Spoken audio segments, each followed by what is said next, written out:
Tuesday. That's similar to the one last week at Thorpe.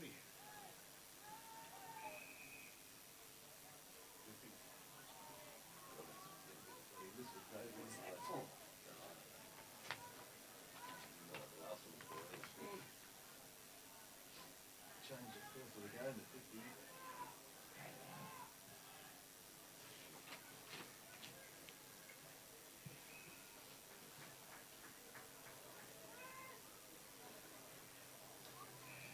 And hello listeners, welcome to a great day here at Newborough. It's beautiful weather, barely a breeze blowing and the ground looks in magnificent condition. I've got Evan Cheeky with me today. Hi Evan. Yeah, g'day Paves, how you going? And Scott Berrichie will be turning up a little bit later, the Dorian of radio here.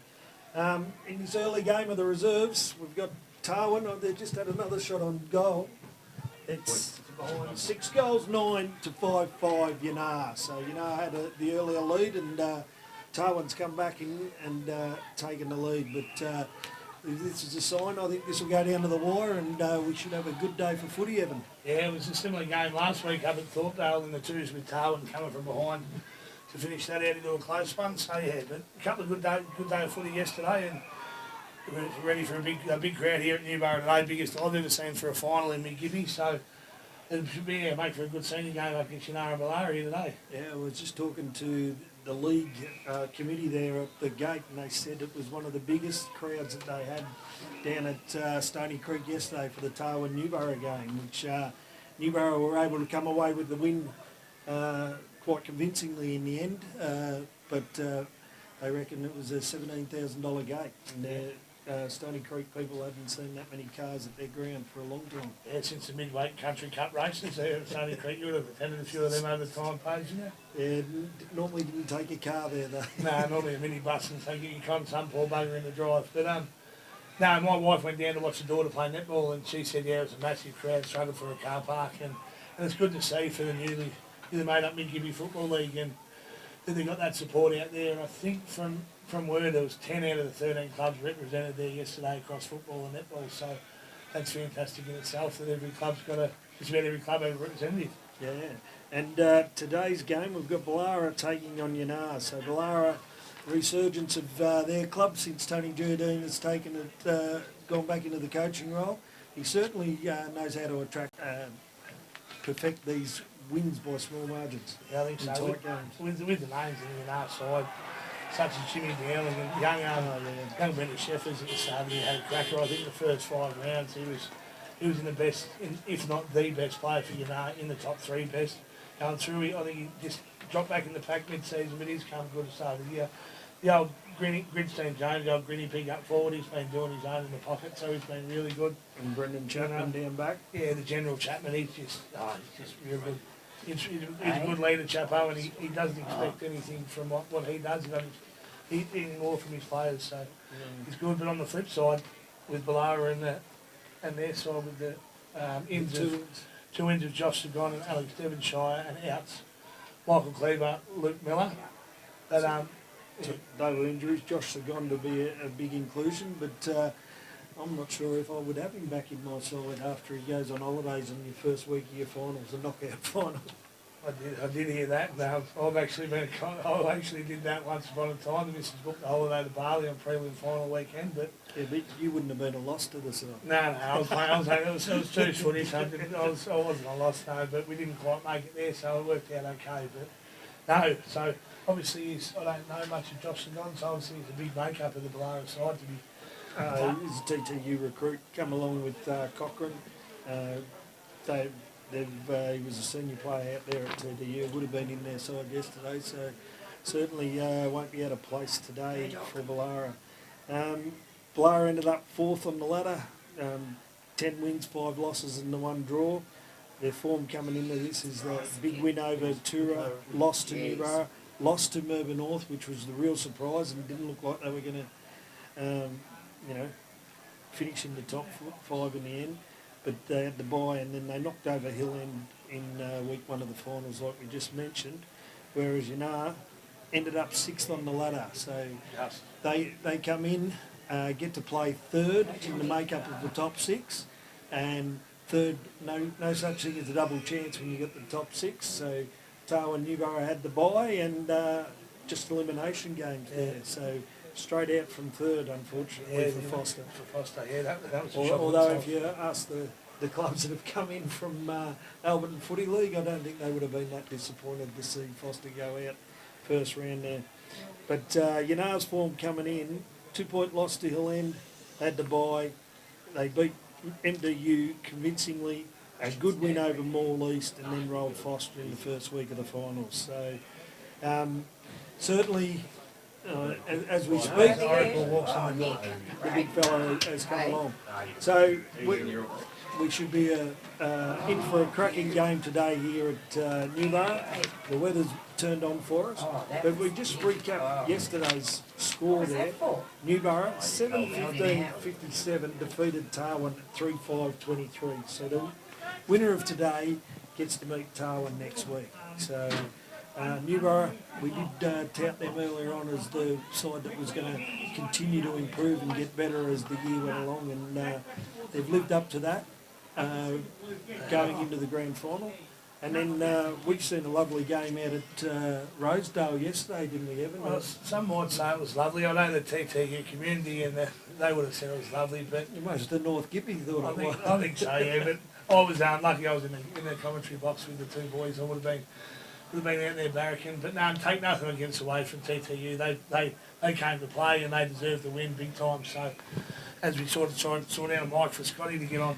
But with Musto, and they just turned up to play TTU and honestly deserved the win and to go through the grand final. That score line was 15-14, 104 TTU to Yallourn North 7-14-56 with, I think Yallourn North kicked the last 3 goals to make it look a little bit respectable on the scoreboard. Yeah, that's it. So let's just move on to the Gippsland League. No, we need to look at the Woodside Churchill game because they're the two they are playing off today, and Churchill, as Scotty will tell us, a few injuries in their side, so they may be a little bit vulnerable and might be the perfect opportunity for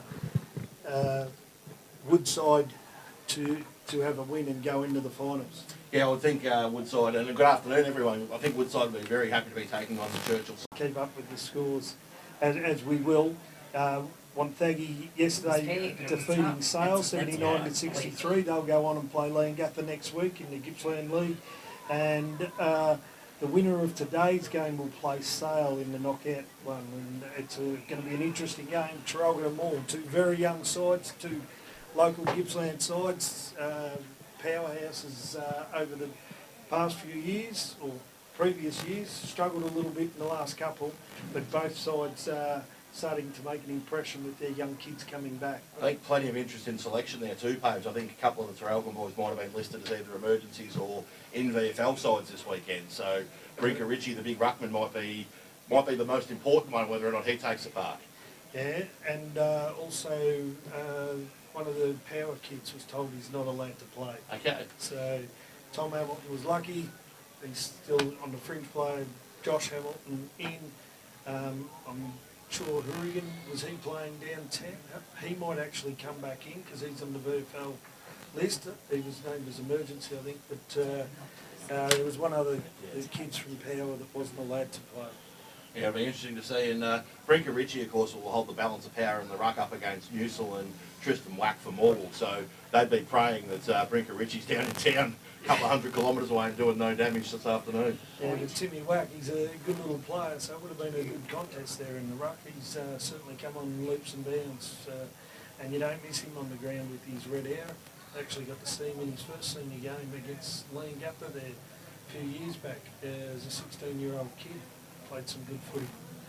Yeah, obviously, whatever happens today, that game is going to be up and about with the rivalry of Maul and Traralgon over the years, and I think Maul showing a bit more than Traralgon, and Maul have the upper hand over that, beat them towards the end of the year, so it'll be a cracking game out there, and I think it's at Moe this afternoon. And No, it's at Traralgon, is it? So, at Traralgon, and Maul did beat Traralgon over there at Traralgon, so time 4:30 this afternoon will let us know the scores of that one. And I'm on Morwell and Jocelyn and Farley. No, it's two goals, 2 up. With 2 minutes to go here in the reserves game, we've got Tarwin a couple of goals up, so they look like they'll go through to play off next week. in the preliminary final. So, And they'll take on Newborough, who lost to Toure yesterday in the second tour. all right, so we might go back to the studio now to truck. A couple of messages from our sponsors and get back here for the big game.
And welcome back to Newborough Rec Reserve, where the final siren sounded. Tarwin, the big winners here, knocking Yinnar out of the finals, and Tarwin will make their way through to take on Newborough next week. Thank you. For the chance to go through a big tour in the grand final in a couple of weeks' time at Ball East. Promises to be a big game next week. I think Newborough will be very surprised by their losses in the reserve. Some sort of train here. Yeah, we did. Some sort of site. Fish Creek weren't able to field the reserve side. Newborough will be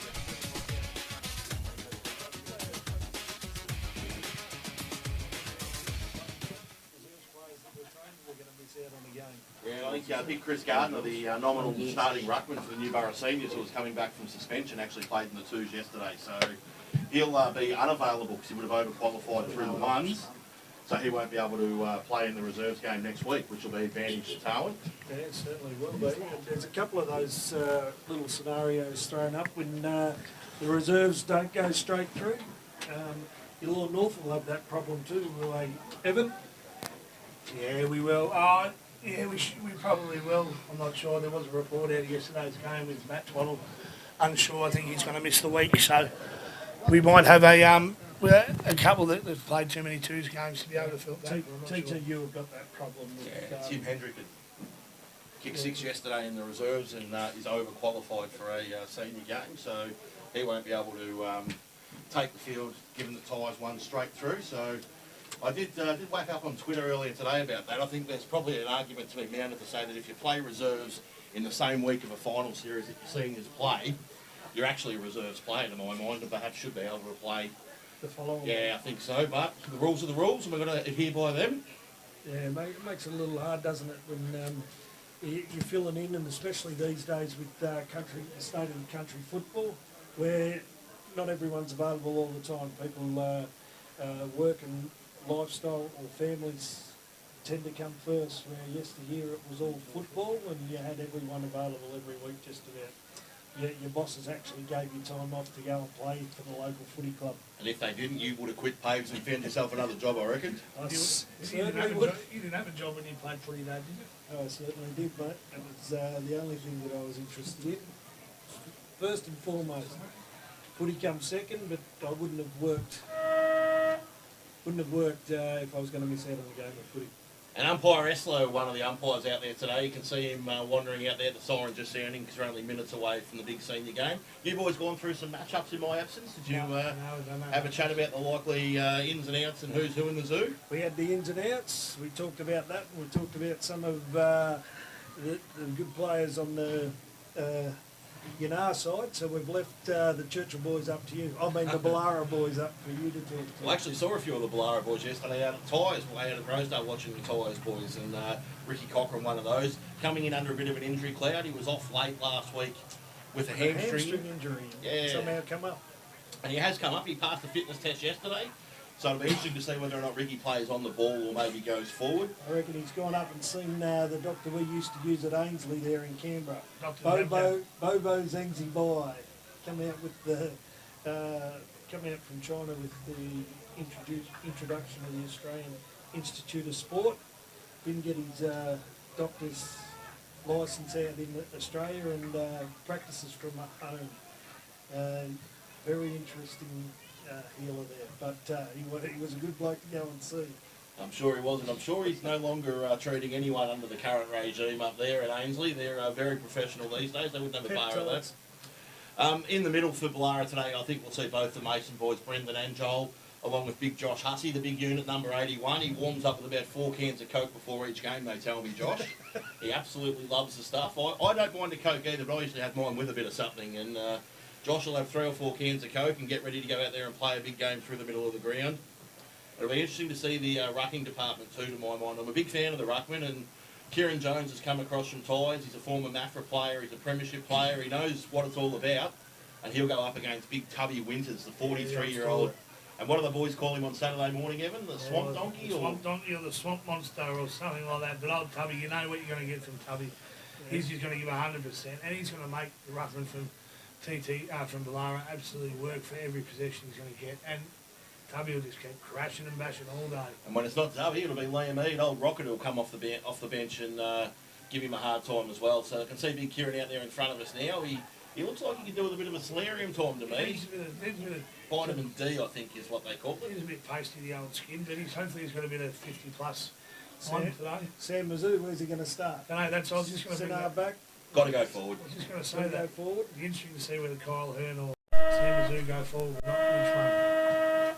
Yeah, it's got to be Sam Mizzou that goes forward, to my mind. You can't risk getting the ball forward and not scoring early if you're Boolarra, and that's what we saw last week. They were down by 3 or 4 goals against Hill End, flipped things around and were able to kick a score, but I don't think they can cough up a 3 or 4 goal start to Yinnar here and come back the way they did last week. So it'll be interesting because when they did that last time, they just opened up their forward line and moved Hearn back there and virtually played a loose man in the back line. Yeah, it'll be interesting to see who Brendan Chapman goes to. Chapo's the guy that controls the back half. He doesn't necessarily man up, probably a bit like Jack Brown that we saw yesterday for TTU. But when he gets his hands on the ball, that lethal left foot, he can kick it 55, 60, he runs 20, so he's probably a 70, 80 metre player. It'll be really interesting to see whether Sam Mizzou goes to him and tries to make Chapo accountable, or maybe even Ricky Cochran, if he plays forward, will go and make an old teammate of his in Brendan Chapman accountable. Those two boys would have spent a bit of time together at TTU. Yeah, no, I don't think Chapo will go looking for an opponent, so someone's going to have to go and find him. There'll definitely be a defensive forward role there for someone from Boolarra. Another one for mine is Chris Risley off that half-back flank. I thought he was really good to keep Boolarra in the game against Hill End last week before they really got motoring after half-time. He a lot of defensive runs off that half-back line and sent the ball forward. Another one of the old stages down there too, Vinnie Corbett. I think he's been around since you were playing under 18s Paves. He'll have a big job down there too. He might go to Stewie Patton, I think. When he was 18 and I was about 40, he's been there a while. He's come and gone a couple of times. He wasn't actually still there. Tony's been able to get him back, so that's one of the players that Tony's been able to bring back to the club. Kyle Hearn, he was really good last week when he went down back, so it will be interesting to see which way they start this week, whether Sam Mizzou and him are actually switched around right from the get-go. And Kane Grinstead Jones, another interesting one for me. Renowned a bit of a forward these days, but he has played a lot of on-ball footy and certainly at a higher level played on-ball footy as well. It'll be interesting to see where he lines up. He's a horrible matchup to my mind if you're a Boolarra defender because he's really good overhead. He's strong as an ox. And when the ball hits the ground, he doesn't have a yard of pace anymore, but he's just so clever. And he's able to turn the inside out and kick goals. Seems to find that space, doesn't he? Not quite as silky as what Scott Pendlebury does, but at this level he seems to be able to sidestep his opponents and be able to use the ball with good effect. Just having a look at the two sides in their groups of 6 here. We've got the midfield right mix, I would suggest, but I can see Ricky Cochran standing down next to Kyle Hearn.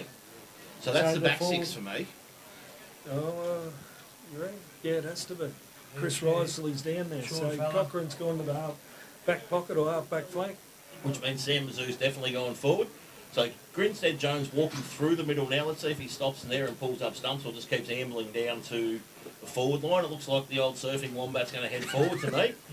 And that'll be that. Over on this wing here, Daniel Johnson, really key player in the Yinnar midfield matchups for mine. He's the kind of guy that gets the footy and gets him going forward as well. So Josh Sagon out to the wing there for Boolarra.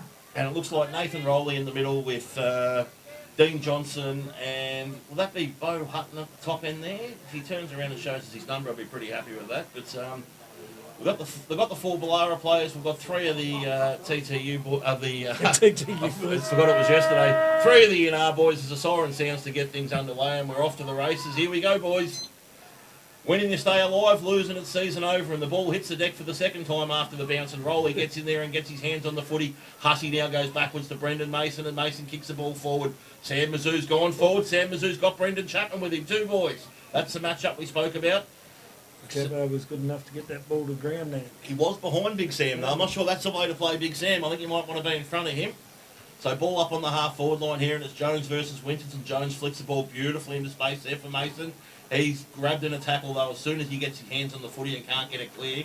Yinnar now will clean up down there through the weight of numbers you would suspect, although the ball comes back towards... who's that down there in the longie? That's Charlton down there, but he's turned it straight over, and Yinnar will clear up towards centre wing here. Big Kieran Jones back filling the hole, though, and he creates a contest. Ball spills over the back, and it's Risley off to the races there with Brendan Mason. They clear out and let Brendan pick the ball up. He's tracked down by Sheffers, who puts a bump on. Impacts the kick, but the ball still sits up on the half-forward line for Boolarra. Quick kick into the dangerous spot. Chapo, first one back there, creates a contest for Yinnar. Jumps on the footy. Bit of stacks on the mill here. They need to get the ball out and get it moving, I think, the Magpies. The umpires found a free kick, though. Just as Boolarra looked like they were going to swing around and have a shot on goal there. Yep, so free kick in the far back pocket. That's the opposite end of the social club if you're listening at home. To the left of your radio dial, we'll say. So Yinnar now relieved from the back line. A little stabbing pass in there. Looks forward and finds Rowley on the half-back flank, and he just settles things down for Yinnar now. Big long lead there from Harry McCall. He's got Stu Goddard's hair from yesterday, I think. He does, he's minus the headband. And his kick's smothered at the half on centre wing there, and the ball hits the deck, and another contest ensues. The boys from both sides keen to get in there. Yeah, a little bit scrappy to start the game. Would you expect that in the final? And it looks like Cochran's got Sheffers there. So Cochran on the half-back flank with a dodgy hamstring up against the second quickest kid in the Yinnar lineup. It's an interesting move. But anyway, ball goes up from the throw-in and goes over towards the boundary line where Jones leads in the race, trying to do his own handiwork. He flicks it out there towards Hussey, and the umpire says, "Give it to me, boys. I'm going to toss this one in the air." I was going to say that Boolarra were a little bit laxical, got sucked up to the ball there, Hearn, and left Yinnar play on his own, but he's just gone back to pick him up. So Winters wins that tap, but can't find a teammate. Now the ball flicks out there, and that might have been Jolie Mason getting a kick in there. And a little bit of GST for Jolie too after that. And the ball hits the deck, and there's Daniel Wilson off to the races first for Boolarra. Flicks a handball over into space. Big Sam Mizzou, the right foot, Boolarra spears it through the guts. They're pretty happy. That's in line for Jim's building inspection, hotel goal of the day. First of the game. Sam Mizzou might have tied it up already. The big boy's done well there, and you know what else he's done? He's put the pressure straight onto Brendan Chapman. He said, "Righto, Chapo, you want to play off me? It's 1-0 early doors, advantage Boolarra." Sitting on the Peter Rennie probably scoreboard, 2.5 minutes in, he got Boolarra 1 goal. Yinnar, get the score. Yeah, a little bit scrappy to start off with, but Boolarra certainly have been forcing the ball forward, just knocking it on. Scrappy kicks at the moment, packs forming everywhere, so I reckon it'll be another 5 minutes before this game settles down and clean possessions. So Winters wins that tap out for Kieran Jones. The opposing ruckman does the handiwork, flicks it across to Brendan Mason. Clearance number 2 for Maso. Up towards the half-forward line, there it goes. Picked up there by Matt Williams, who's slung to the ground in a tackle. Nathan Rowley gets in there and goes backwards via the hands to Chapman. Chapman's kick smothered by Mizzou. Brendan Mason now with the ball on his left side, which favours him. Spears a pass in up there along the ground, no one able to mark cleanly. Oh. Beautiful pick up there by Aiden Shears. He rocks and rolls and kicks to the dangerous spot at the top of the square. Ball bounces back down there, kicked off the ground through for a rush behind. Nicholas Miller just... I think the umpire's found a free here, actually. He's not going to pay the score. It's going to go to Yinnar. He must have paid kicking in danger there. And a dangerous kick in there looking for Dean Johnson, who has it spoiled away. Shears now goes back in for a second crack at it. Ball's picked up there, and finally Yinnar look like they might clear it. Some sensible play there by Ned Marsh across the half-back line, and he finds Famularo on his left foot, and he kicks up to Sheffers. Sheffers marks in front of Cochrane on the far side wing. Steady things down. Cochrane's going to have to wear him a bit closer, Ben Sheffers, and not keep him on a tight leash, otherwise he'll get out going. You'll just turn him inside out all day. Yeah. So Ben just flicks a little handball off there to Tubby Winners. He kicks the ball straight into the man on the mark. Ball into deck. McColl taken high. The umpire says play on. No free kick for Jesus on a Sunday. That's unusual. Ball falls into the hands there of Resky on the far side of the ground. Free kicks picked out there going towards Yinnar. Who's that in the longie out there? Linton in the longie. So he goes back via the hands. Ball comes in the middle there looking for Daniel Johnson, but the ball goes through his legs. Boolarra now favoured by the numbers, but they're pinned for holding the prune. So Yinnar's got the free kick there, kicks into the centre half forward. Leading player coming out there is Marsh. Marsh spins around, kicks the ball into the forward line for Yinnar. Out comes the big fella. Callum Shields takes the mark for Yinnar and should have no problems with the distance. He's going to be kicking from about 35, only on a slight angle. Callum Shields should level up the score here. Yinnar should have their first on the board. That was a good grab. He just ran the lines in and just stuck his big chooks out and took it at his highest point. He's gone back a long way. He's off a fair run-up. Any stutter in his. Josh Kennedy run-up here. Nice. Comes off the boot nicely. Umpire doesn't move too much, but just across to his left a little bit and signals one behind. So on the Rennie Property Sales scoreboard, we have Boolarra 1 goal straight 6, leading Yinnar 1 behind. So the big long kick in there from full-back finds Sam Mizzou on the half-forward flank. He gets a fist on it, looking for a teammate there in Marcus Toomey. Toomey flicks it back to Mizzou. 1-on-1 ahead of the footy. Aiden Shears there. And he's got for company down there Mac Dyke by the looks of things, and that will be a match-up worth watching. Both of those blokes pretty quick, and at least one of them a little bit fiery. So we'll keep an eye on that one. It could be a very interesting watch. So ball will be thrown back into play about 55 metres around from the Boolarra goal. 1 goal straight versus 1 behind, advantaging Boolarra at the moment. No one able to get the initial stoppage clear. Ball falls down to Liam Eaton. He pops a handball back into space to a teammate who goes long down the line. The big general, big Stewie Patton, can't complete the mark though. Resky pops in for Boolarra and he chisels the ball middle through the ground. Risley. Nice pick up there by Risley. Risley in the long sleeve goes to Cochrane. Cochrane sets his teammate a task here, puts it right out in front of Linton.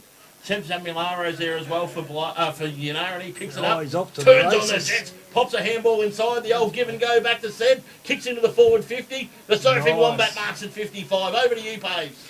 Yep, so Grinstead Jones now steadies up, looking for the big fella up forward. Kicks on the way, Patton, can he mark it? Takes the mark nicely. Going to be on a tight angle here, but he's only about 15 metres out. He's looking around, he's going to try and centre this ball. The umpire, Steve Esler, swinging him around, wants to take control. That was a great kick then from Kane, gives his hands from 60 out. He's nervous about this. He doesn't really want to have a shot. He's going to have one now and puts it. No wonder he was nervous. That went nowhere near going through those big sticks. Gets through for a point though, just. I reckon the boundary umpire was unlucky not to get a stat there. Anyway, another point for Yinnar. Cochrane comes out of the back line now. Hearn with a little pass, looking for and finding Corbett. Corbett there on the half-back flank for Boolarra. Kicks long down the wing. He's got no one back there. It's Yinnar sitting under it. Contest was made by the Boolarra player who come in late. And it's going to be stacks on the mill until the umpire comes in and says, I'll ball this up. I tell you what, Paves, I'd Sam Mizzou might have lost his GPS there. I think he's leading down in the defensive 50. If I'm Tony Giardina, I'm saying get back down the other end and get dangerous as Liam Eade wins the clearance, punches it out into space. Ball picked up over there by Dean Johnson, but he turns it over. A nice little tap on there from Cochrane to Mason, but he's kick smothered. Centro Boolarra picks it up and kicks to the dangerous spot. Advantage Patton. Patton drops half a chesty. McCall can't quite pick it up. Big Kyle Hearn says, get out of the way, young Harry boy. Clears some space. Harry goes back in. Flicks a handball over there to Shields. Shields runs around Cochrane and lays the ball out. And that is Yinnar's first goal. And might be in line for the Jim's Building Inspection, hotel goal of the day. And they take the lead with that one. So, move on the Rennie Property scoreboard to 1 goal, 2-8. Leading Boolarra now, 1 straight goal, 6. Fair 8 minutes of footy. I don't mind this. It's been springing around end to end. Good footy both sides. Yeah, just it's not directed the kicks into the centre forward area, but the kicks into the forward line have been really good, into deep forward. So McCall off, Vandermeer on, ball back in the middle, and Jones spikes the ball forward. Grinstead Jones having a look in the middle of the ground. He goes to Liam Eade, who was down there. He picks the ball up and he loses it to Jones. Jones then gets the ball to half forward, back for Liam Eade. Eade lowers his eyes beautifully, tries to find Vandermeer. Big spoil from behind. Boolarra crack in, taking his legs out, umpire. That's what the rule's for.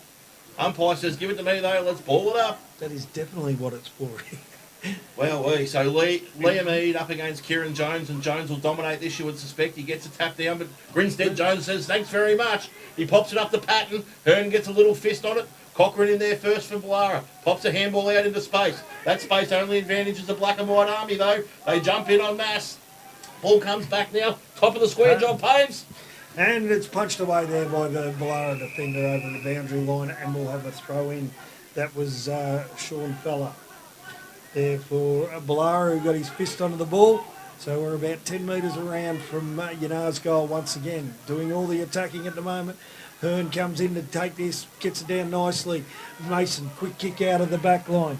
But it's only going to be Tubby Winters. No, it bounces past Tubby Winters and goes over the boundary line. So on the half back flank there for Boolarra, the ball is out of bounds. And that was Kieran Jones coming off and Jack Charlton coming on. So Charlton's going to be the 2IC in the ruck, and he's got Tubby Winters to contend with here on the half-forward flank. Tubby gets a tap. Beautifully sharp there by Joel Mason. That's another right foot kick to Mason. He's actually going to have to give up his left footers club soon. Linton wins it though. He gets a handball there to Daniel Johnson. He runs through the middle and kicks into the forward line. Brendan Mason though back and cuts it off. Mason there goes wide, looks to set up defence into attack. He finds over there Marriott. Marriott flicks a handball off to Cochrane. Cochrane goes long down the line. He's looking for James Holmes, but Linton says thanks very much. And he comes right back into the guts. Big Sam Mizzou though intercepts. Goes back in after his own over his own handiwork. Though through numbers, find Chapman at true centre half back. He's got runners both sides. Vandermeer longer down the line, but he ignores that and goes to Dyke. Dyke can now come wide. He does beautifully and finds Hutton. Hutton on the half back flank, right in front of Daniel Taylor, the Yinnar coach there. Just slows things down. Now he goes long down the line, and that's a pretty ordinary kick if I do say so myself, because that's not giving anyone a hope except the boundary line. And we'll have a ball in just next to Tony Giardina, the Boolarra coach, around 70 metres around from the Yinnar goal. So the young fella heaves it back into play. He's got plenty of carry on that one. A big Tubby gets there and knocks it down. Grinstead Jones at the fall of the ball with Josh Hussey. No one able to pick it up, and it trickles over the boundary line for another throw-in. We've got the good angles here, haven't we, Paves? Yeah, I can see 2/3, you can see 2/3. Yeah, it's not quite a panoramic view here. Tubby Winters, though, tries to spike the ball into space, but only as far as Johnson. Johnson flicks a handball back there to Vandermeer, who's wrapped up in a tackle. Josh Hussey just gets it and punts it forward. Sam Mizzou again leading, Chapo to the ball. He runs through and gives Linton a bit of what for. Now cracking in there was Henderson. Henderson turns it over, though. Marriott picks it up and punts the ball forward.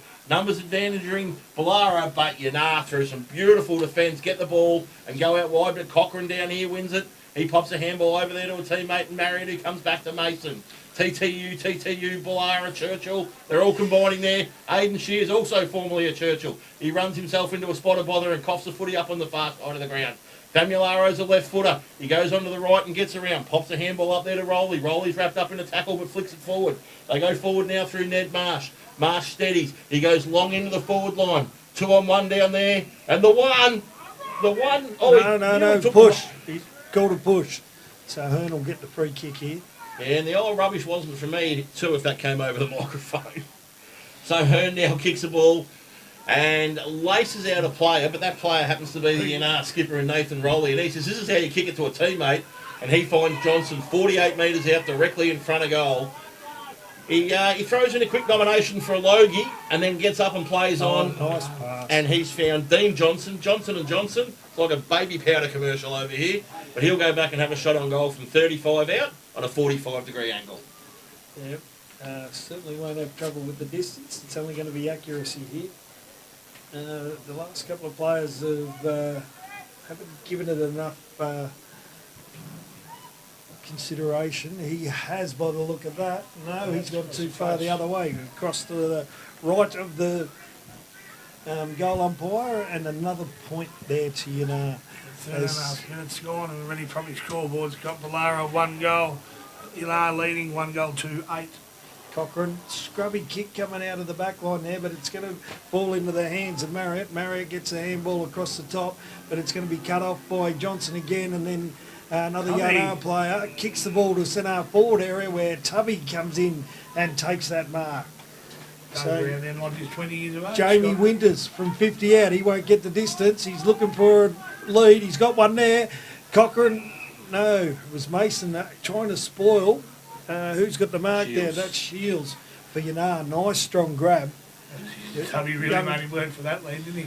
Young Brendan Mason there, he thought he was all over that and was going to be able to punch the ball away. He's dead set mounted him, Paves. No hope whatsoever. And Callum Shields, he'll have learnt from his last shot on goal, hopefully. Kick it out to the left, his left-hand side, and let the Breeze bring it back. Here we go, 45 out. Ball's on the way. Looking good. No, he stuck it out to the left and it stayed out the left, unfortunately, and through for another point.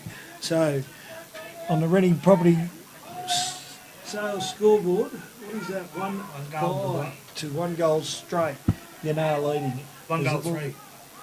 So ball brought back into play, looking for Jones. Jones had McCall for company. He sees it over the boundary line. Picked up down there. Is that Jesse Giardina doing the running? No, that's Richo down there. Apologies, Richo, for thinking you were Jesse. Wowee. You won't live that one down. Ball tossed back into play, and it's Winters up against Jones. Winters creates some space, gets a little fist down there. Ball sits up nicely for Henderson. He hit the deck and was taken high, so he gets a free kick. Interesting, that. Nonetheless, he plays on straight away, looks for a teammate who marks just outside there, the forward 50, and that's Ned Marsh. He spears a pass in. Shields. Shields again. What's that? His 4th mark there in the forward 50, and a couple to his teammate down there as well. He's got Sean Fella for company, and Sean might want to change his first name to Paul in a moment because the poor fella's got to play on this guy. So from 50 out, he'll have a shot on goal. They've wasted a few opportunities here, the Pies. They probably should be a little bit further in front. You're going to call this one home from outside the box, Evo? Yeah, there he is. Got his handles in. Get free. Hold the play on. Oh! Sean Fella just takes the ball and kicks it long down the far wing over the... Aidan Shears leads in the race for the ball, knocks it forward, but he's going to be outgunned there by the Yinnar player. Got back on it, but Sam Mizzou now picks the ball up, scrambles the kick forward. Boolarra leading in the race for the ball, but it's going to be seen over the boundary line, and we'll have a throw in probably 35 metres around from Boolarra's goal. So real quick transition there from Callum Shields about to have a shot on goal to now in the forward line. And boys, just for your notes, Alex Devonshire is number 10, I'm hoping, because he's the only bloke we haven't got listed and he's just run onto the ground. So if it's not him, that's who he is from now on. He can either be Alex Devonshire or he can be Bo Derrick the 10, one or the other. 10. But ball will be thrown back into play about 50 metres around from the Boolarra goal. After kicking the first one early, it's been all Yinnar. 1-4 plays 1 goal straight. Boolarra able to win the ball there through Mason, who can't get a kick away. Now a little half kick goes about 6.5 metres. No one can take it cleanly. Shears tries to spike it forward. Sheffers down there. Creates some space for Chapman, who bursts through and gets it onto his left foot. Terrific mark taken there by Bo Hutton. And Hutton will relieve across the half-back line. He's got Grinstead, Jones and Liam Eade leading for him, but he goes short by the hands back towards Rowley. Rowley now finds Eade on true centre wing, far side of the ground. Eade comes back more centrally looking for Johnson. Johnson takes the mark and gets a little bit of GST at the 50. That'll put him in the goal square. That was silly from Josh Segond. He was definitely going to always be late. So that little knock. Don't play on. He's played on, and has that gone through for a goal? They're pretty happy about it. Umpire hasn't signalled. He went a long way to the left, but yes, that's a goal to Yinnar. So pretty quick transition all the way back, and Yinnar have their second for the afternoon and move on to 2 goals, 4-16 to Boolarra's 1 straight goal, 6 points. And that's on the Rennie Property Sales scoreboard with nearly 18 minutes ticked over here in the first quarter. Fascinating first quarter this. You think Yinnar will go in a couple of goals in front potentially, but probably should be 4 or 5 up based on general play. Early on it looked like it was going to be Boolarra the way they were getting it forward, and all of a sudden Yinar's been able to swing that around. A couple of good marks. So Jones wins the tap at the ball, shark there by Yinnar in the middle of the ground. The kick goes out into the space. Foot race on here. The young Sheffers is trying to do the tracking down, but it's picked up there by Toomey, and Toomey gets the ball forward, and a beautiful pass finds Joel Mason in full stretch. So Joel gets up now. He'll look for the left this time, surely, and yes, he does. Chips it a little bit high from Mizzou, gives Chapo way too much of a look at it. And Chapman's met pretty heavily there by, was that Devonshire? No, it wasn't Devonshire. I'm not exactly... Maybe it was Nick Miller bursting out of the square. But either way, they've picked it up and slammed it through for a behind, and that's Boolarra's second score. And after 19 minutes, it's 1-1-7 to 2-4-16. It was Miller. Yinnar in the lead. It was Miller. He come out with some intent there. Plenty of intent. I like it. He'd be one of your favourites seeing that sort of stuff, Paves. So from the back pocket now, Yinnar kick long down the line. Hutton the target there. A little bit of a nudge, and the umpire says more than a nudge. That was actually a push.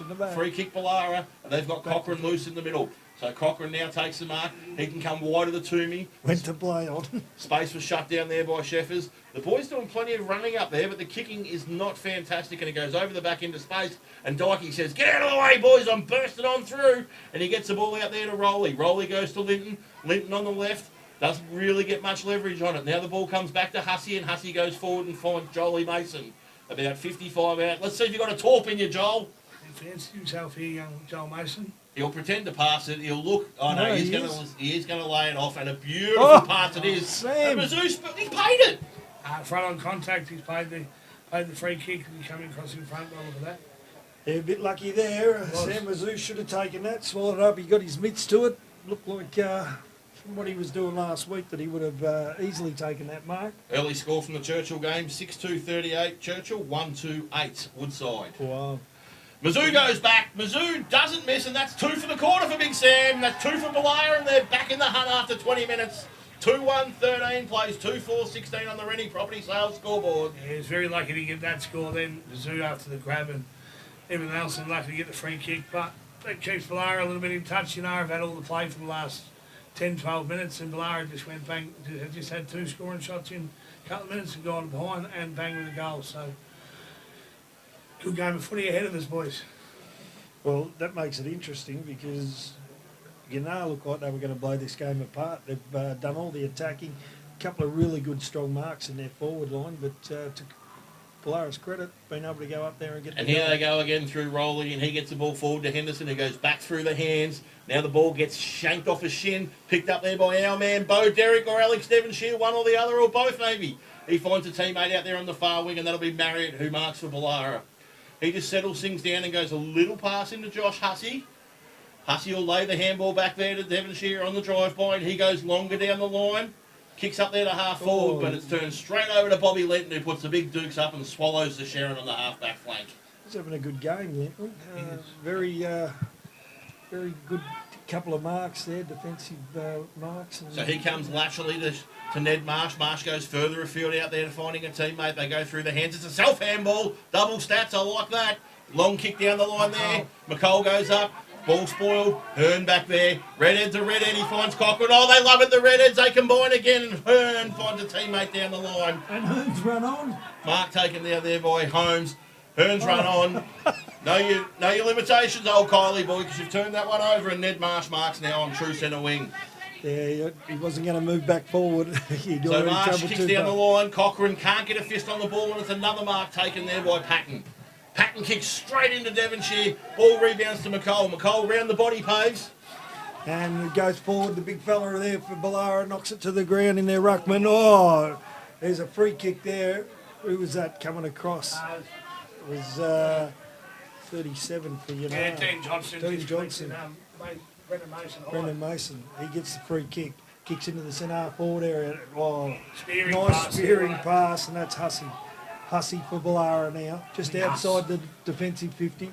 Short pass. A little too short. His teammate Resky's got to wait for it.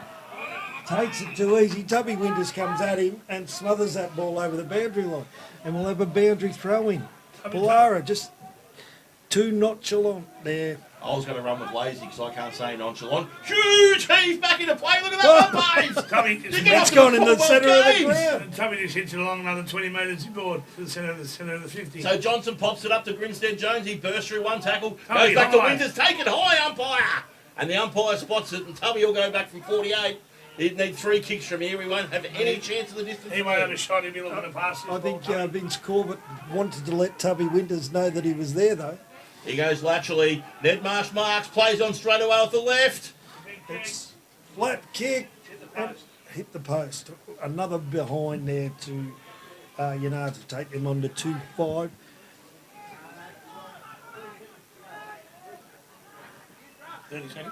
Yeah. As we're getting told by the timekeepers here, we've got the siren up here to go. We've got Siren sounds, ends the first quarter, and a fascinating first quarter it was. Boolarra 2-1-13, both goals to Sam Mizzou, up against a slightly wasteful Yinnar, 2-5-17 at quarter time, 22 minutes gone that quarter. we got an updated score from the Traralgon Mall game, and Traralgon are 21 to Moore's 3 behinds at this stage. So Traralgon well up there in that game. But I think we've got the interesting one here at the moment. This looks like a good game of footy. You would have thought Boolarra early on, Yinnar come back. Boolarra in the first 5 minutes were able to get it forward, score that goal, and look like they were going cleaner forward. And then Yinnar just started to dominate. The two fellas there in the forward line, Callum Shields and Stu Patton, I reckon 6 marks between them. Unfortunately for them, they haven't been accurate in the kicking, which gives them the 2-5 on the Rennie Property scoreboard to the 2-1. But then Boolarra really started to get on top, got it ball back forward, and were able to score through that fellow once again in Sam Mizzou for his second goal of the day. So we've got a very interesting game going to be played out here. So it'll be interesting. I think in the twos game, this was the scoring end as well. So Boolarra will have what has been so far the scoring end today. And if we're running a competition for the biggest huddle, wow, look at the Boolarra supporters getting along en masse here to support the boys. But we might take the opportunity, Truck, to throw back to you for a couple of sponsors' messages. We'll come back and work through a few of our better players for both sides, and then bring you all the second quarter action here from Newborough, where Boolarra trail 2-1-13 to Yinnar 2-5-17.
but been lively in the forward line and giving them something to kick to.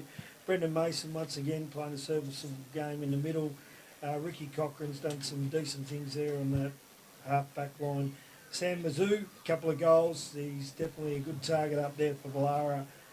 Joel Mason, he's got his hands on the ball a few times as well. Kyle Hearn, I thought, has done all right. Kieran Jones in the ruck. So no one really standing out there in the Boolarra side from mine. But Callum Shields is really standing out for Yinnar with his marks up forward. He's just got to put that score on the board.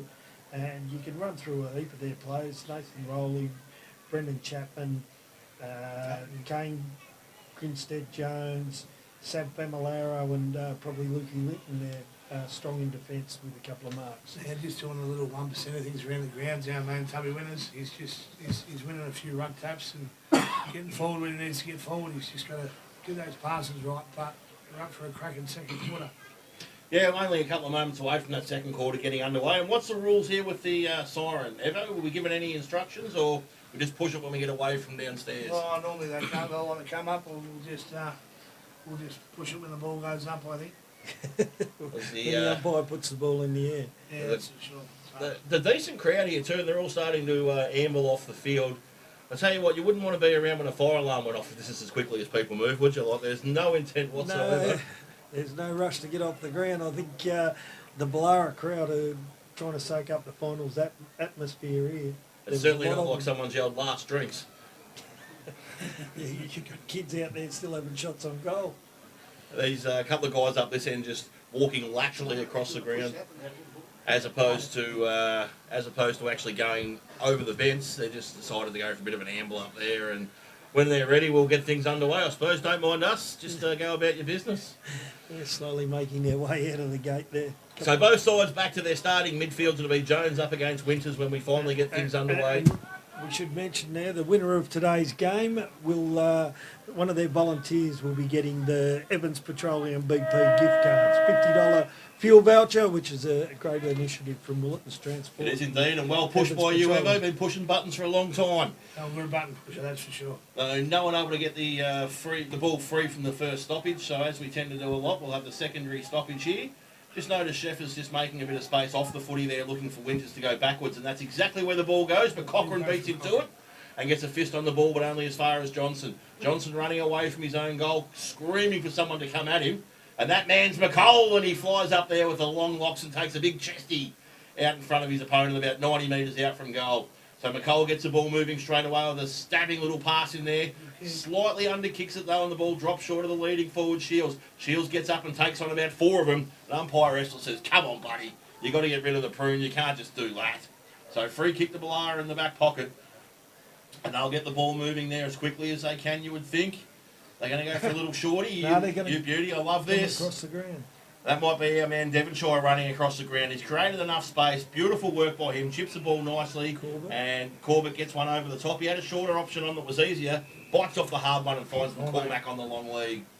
So McCormack on the half-back flank now. He goes long on the left. He's looking down the line for Shears. Shears uses his body beautifully, creates some space. Everyone stopped and said, "Your footy," and no one said they wanted it. The only bloke who knew it was Big Truck Williams, and he gets the ball over there to Famularo. He pops it forward to Jimmy Dowling, the junkyard dog, and he's tackled, and the ball goes over the boundary line on centre wing. A bit of an errant handball there by Jimmy.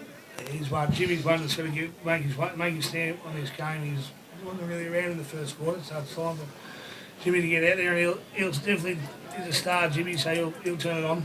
Ball gets tossed in this time, not quite as far as the last one. Ends up with Mason, who snaps around the corner. Shears in front. Shears all over him. Yeah, free kick finally paid, and Shears will take that 70 metres out from goal. He'll look for a teammate here, Paves. Yep, looks for, finds one, no, goes over the top of the head of his teammate. But it was Jack Dean who picked the ball up for Yinnar, but he's been tackled high by a young Mason, was that? Yeah, it was. It was Joel Mason. Tackled him high, and Jack Dean will have a free kick from the back pocket here. So Yinnar now clearing kick, going out, up the ground, looking for Tubby Winters. No one can take the mark there, and it's going to be Brendan Mason. It's boundary umpire's called it out. Yeah, premature adjudication there, I'd say. To my eye, it didn't look like it was out. The third umpire might say green light for that one. Anyway, he tosses it back into play, and Jones uses his body beautifully, sharks it out of the ruck and kicks forward. Mizzou held on to, umpire says play on, charging out at speed. Ball picked up there by Holmes. Holmes round the corner. Holmes goals. Boolarra in front. Boolarra back in front. And that might be in line for your Jim's building inspection, hotel goal of the day. Possibly not as good as Sam Mizzou's, but certainly a contender. Great play there by Boolarra. It was... I'm not sure what the idea was, kicking the tubby while Jones was on him there. It was just sat on his top of his head. Should have been looking for a little bit better of an option. I just noticed down here Joel Mason's come off after 3 minutes in the second quarter. That is not a planned rotation. When he was that high tackle down the bottom, he threw himself into the fence pole down there in the pocket, so knock on the hip. He hurt himself a little bit. Jones spikes it out of the ruck. Ball goes forward for Boolarra. Dowling across the half-back line. Bit of aerial ping-pong there. He gets the ball back, but Hussey says, you're not getting past me, Jimmy D. And the ball sits, and Essler says, you sat on it. You've hatched it. Free kick. So Johnson will take that and play on straight away. Kicks the ball out there in front of, Johnson. And he picks it up on the second or third bounce and plays on. Sizzles a pass in there. Good luck stopping that. Good luck stopping that. Right down his hammer and throat. That's Shields again, isn't it? Shields again taking yet another mark in the forward 50. And if he starts kicking straight, well, 50 metres. 50 will help him. 50 will put him on the goal line, and you won't have to worry about kicking it straight. You just have to worry about finding his foot and popping it over the bloke on the mark's bonds, because this will be the easiest goal he kicks this year. I think that comes from the Boolarra bloke, I think, just in the space of the marker, not giving him the room. So Shields should put this way, yeah, he does just that. Oh, and he obviously listens to Gippsland FM because he knows how good our banter is when the ball goes over the fence down there and it gets stuck in the trees. And when we think of trees, who do we think of, Evo? Jolie Mitchell from Newborough. Jolie Mitchell climbing the trees and Craig Norman with the chainsaw chopping them down. That's it, Normie's stump grinder. That's the one. That's the one. Premier sponsor, so you need some trees moved for Normie's your man. But on the really probably scoreboard, nearly 5 minutes gone in the second quarter. But Yinnar take the lead back, 3 goals, 5, 23. Up against Boolarra, 3-1-19. Bolt changes here for Yinnar with Hutton coming on and Vandermeer coming on. McCall taking a seat and Big Truck taking a seat as well. Eade in the ruck up against Jones. Let's get things back underway here. Cracking contest. Only a couple of points in it. Game. So umpire Essler now heaves the ball into the air. Big Jones to the advantage for sure. He spikes it forward, gets over the top, but only as far as Rowley. Rowley pops a handball out to Jimmy D. Jimmy D hits Sheffers. Sheffers in on the right boot, goes long, and puts it straight down the Boolarra player's throat. I reckon that might be our man Devonshire out there. He's been good number 10. He chips the ball forward. Mark taken there on the half-back flank, and that'll be Marcus Toomey. Toomey just settles things down. He goes laterally. He goes very, very laterally, and if that wasn't Devonshire earlier, that's certainly him this time. That was risk, back in. So he chips the ball forward there and finds Segond. Back from the holiday. Who's that doing the limping across the middle of the ground here? Holmesy. He chips the ball down the line. Mark taking him just forward to centre wing there. Looks like Holmes is going to come and grab a seat, and it might be time for Joel Mason to come back on. So Boolarra now into their forward 50. Target out there is Jones.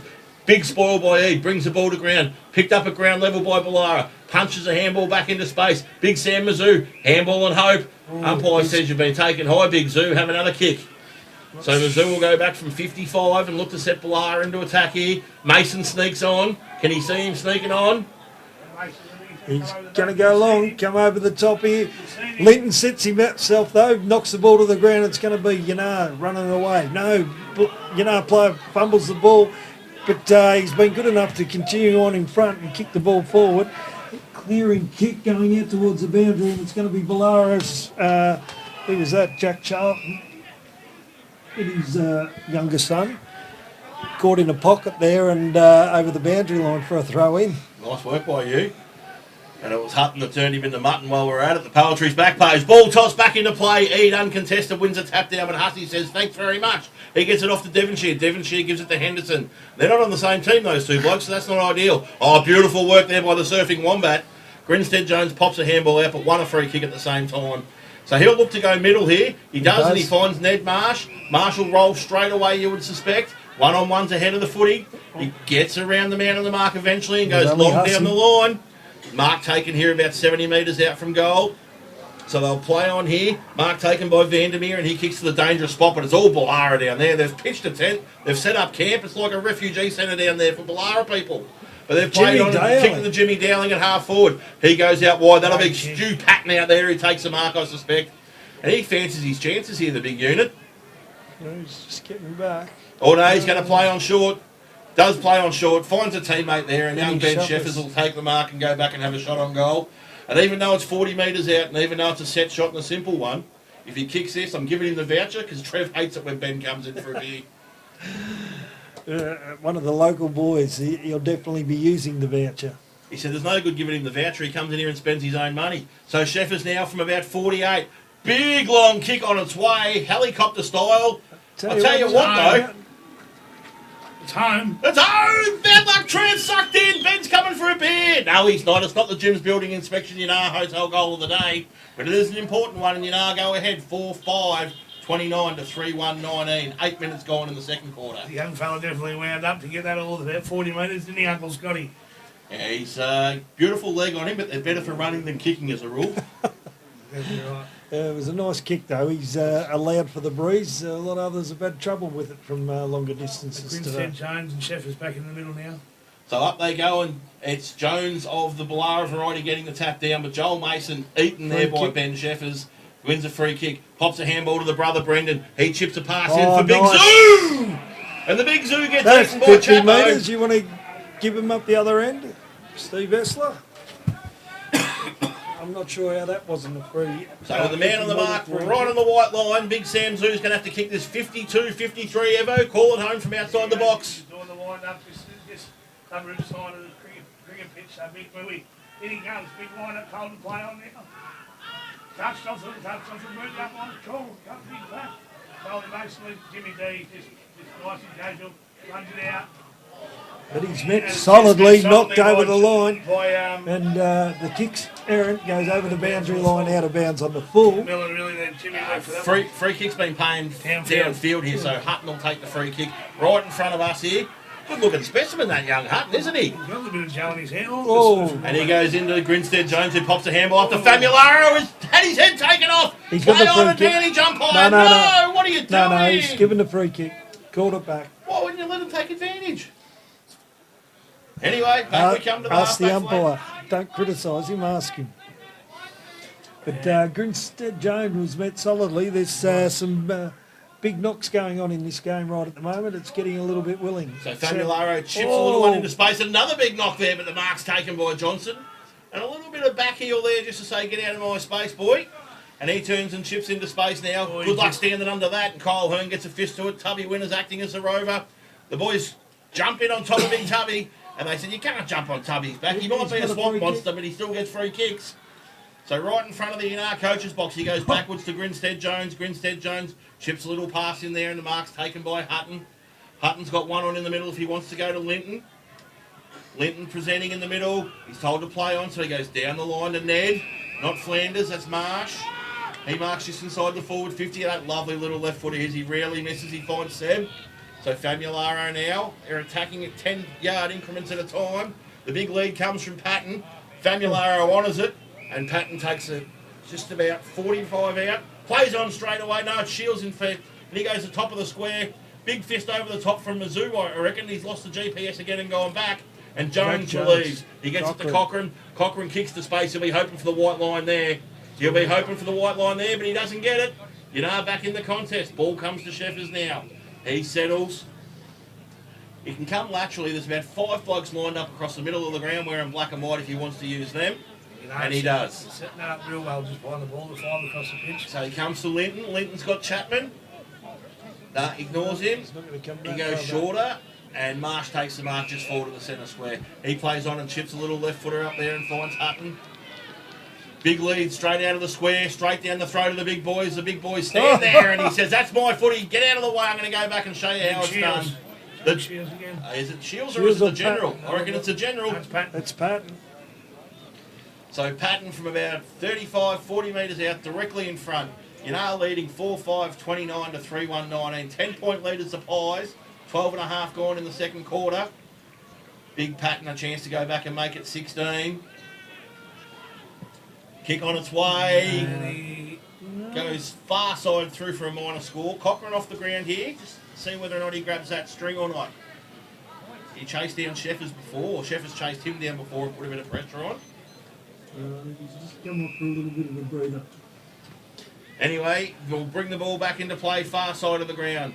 Sheffers over there, tries to get into the way of Jones and does.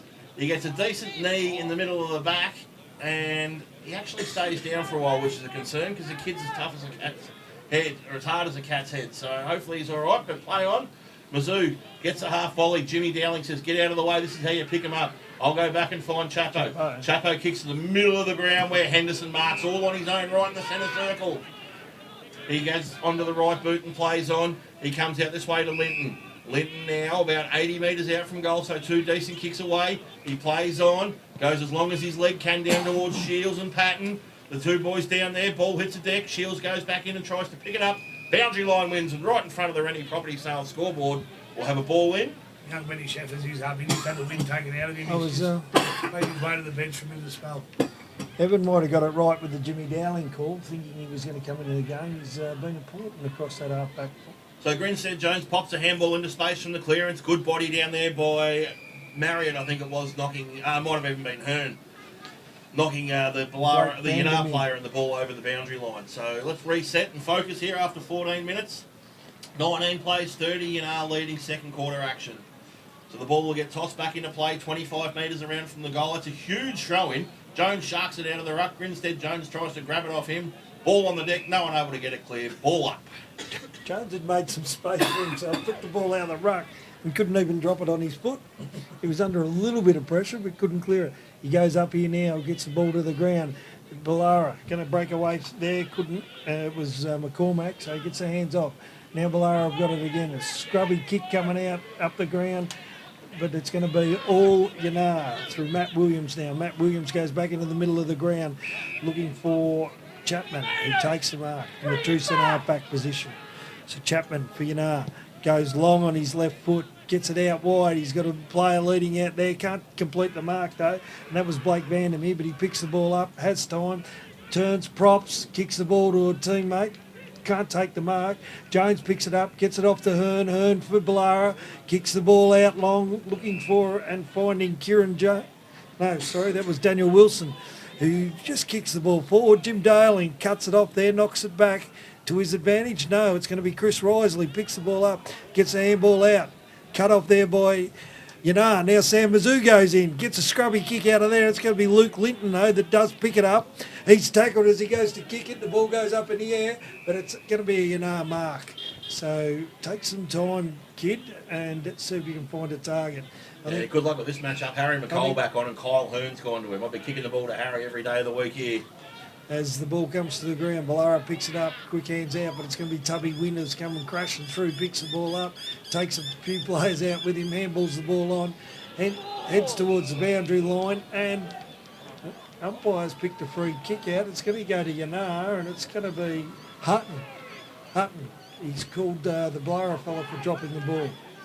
So Hutton now on the half-back flank. He'll look to play on and does go long down the line in the McCall direction. He's given up front spot to Jones. Over McCall from behind, takes a great grab. Gives away a foot and a half there, McCall, the big Boolarra ruckman, and just clunks it straight over the top. He gets on with it straight away and chips in a little pass there, but he's put it straight down the throat of the Boolarra defenders, and they'll look to ease things up here with about 16, 17 minutes gone. They trail by 11 points. I think that's Chris Risley. So the umpire tells him to play on, so play on he does and kicks it down towards Big Sam Mizzou. Zoo creates a contest, ball hits the deck, picked up by Jones. They go through the hands now, Boolarra. Joel Mason far side, has his kick half smothered. Luck's a fortune though as it finds a teammate there in Wilson. Wilson gets the ball further afield, no one able to pick it up for Boolarra, but Williams for Yinnar can. He's grabbed, ball hits the deck, ball spits out now to Joel Mason who puts it up in the air. Rugby union style. High. Ball bounces just inside the boundary line and goes over the line for a boundary throw-in. A little bit scrappy out there, Boolarra. They've had their hands on the ball. They're just breaking down across this half-forward line. So Cochrane due to come back on any tick of the clock here for Boolarra, so no injury there. Mizzou does the ruck work and gets it down. Famularo first hand in there for Yinnar. He goes back in a second time and pops the handball back into space. Picked up there by Henderson, who kicks into the middle of the ground. All Boolarra here, though, with the ball sits. Grinstead Jones with pace. Look at him go, the big fella. He cracks in and wins the contest. Beats 4 of them. Ball on the deck in front of McCall. That advantage is him, you suspect. He picks it up beautifully. Goes to Johnson. Johnson to the goal square. Mark taken. Great football, Yinnar. They don't just started from Grinstead, Jones, and just got a little bit extra. People need to step across the middle of the ground and to win the contest and keep the ball moving forward. And look at all the boys getting him in the middle. They all recognise it too, Evo. I think they're all throwing him in the oxygen tank. So suck him in there, little big fella. You're right, but this goal's Grinny's goal for sure. So Shields goes back. No distance to speak of, but a very tight angle. Kick on its way. Let's watch the goal umpire.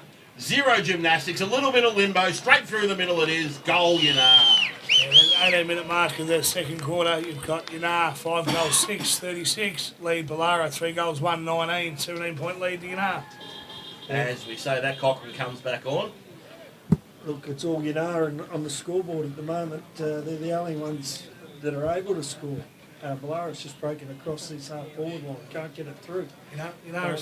Brendan Chapman and the back half-backs are setting up well across the half-back line here with 5 spread across the back. So, and Boolarra blokes just have to get their ball up high. Yeah, have to actually kick to one of their blokes instead of just kicking it long. Mizzou's presenting through the wings, up to the wing instead of inside their 50s. But anyway. I'll tell you what, it might be time to go and get the second tennis ball out of the box. It could be lost ball here, like the old backyard cricket days. Where's Jolie Mitchell and Normie to get out of the tree? Well, here we come. The young boundary umpires finally found the footy, and back we come. I notice over there on the Yinnar bench too, Ben Sheff is back up and about and making his way to the interchange. So he'll be back on the ground any tick of the clock. Ball back in the middle though, Eade to do the ruck work, and that's not Jones in there, so that's going to be who we say was doing the backup ruck work.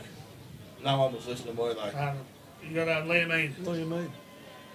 Yeah, Liam Eade for Yinnar. Who's doing the backup ruck work for McCormack. McCormack. So it looks like Rolly who gets it on the left foot and he kicks it out into space. Foot race on here. Just shove him out of the way if he's in your space. No worries, I will. So they do that, and Boolarra wins the footy. Hamstring injury here. Who's that limping off as Aidan Shears runs onto the loose footy?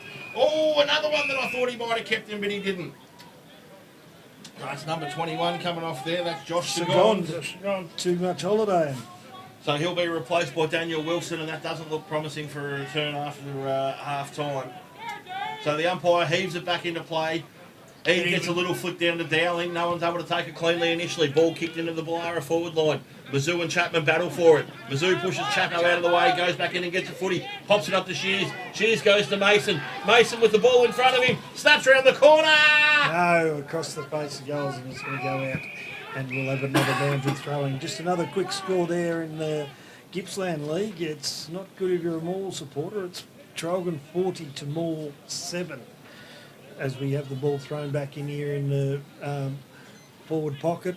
Ball goes up, comes down to Jimmy Dowling, who robes the ball, kicks the ball out.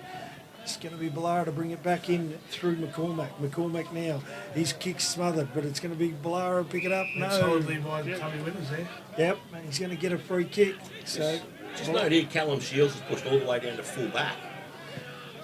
Here we go. Boolarra goes forward again. Oh, nice mark there to Brendan Chapman. So Brendan Chapman will clear the ball here, take the pressure off Yinnar. He goes out wide.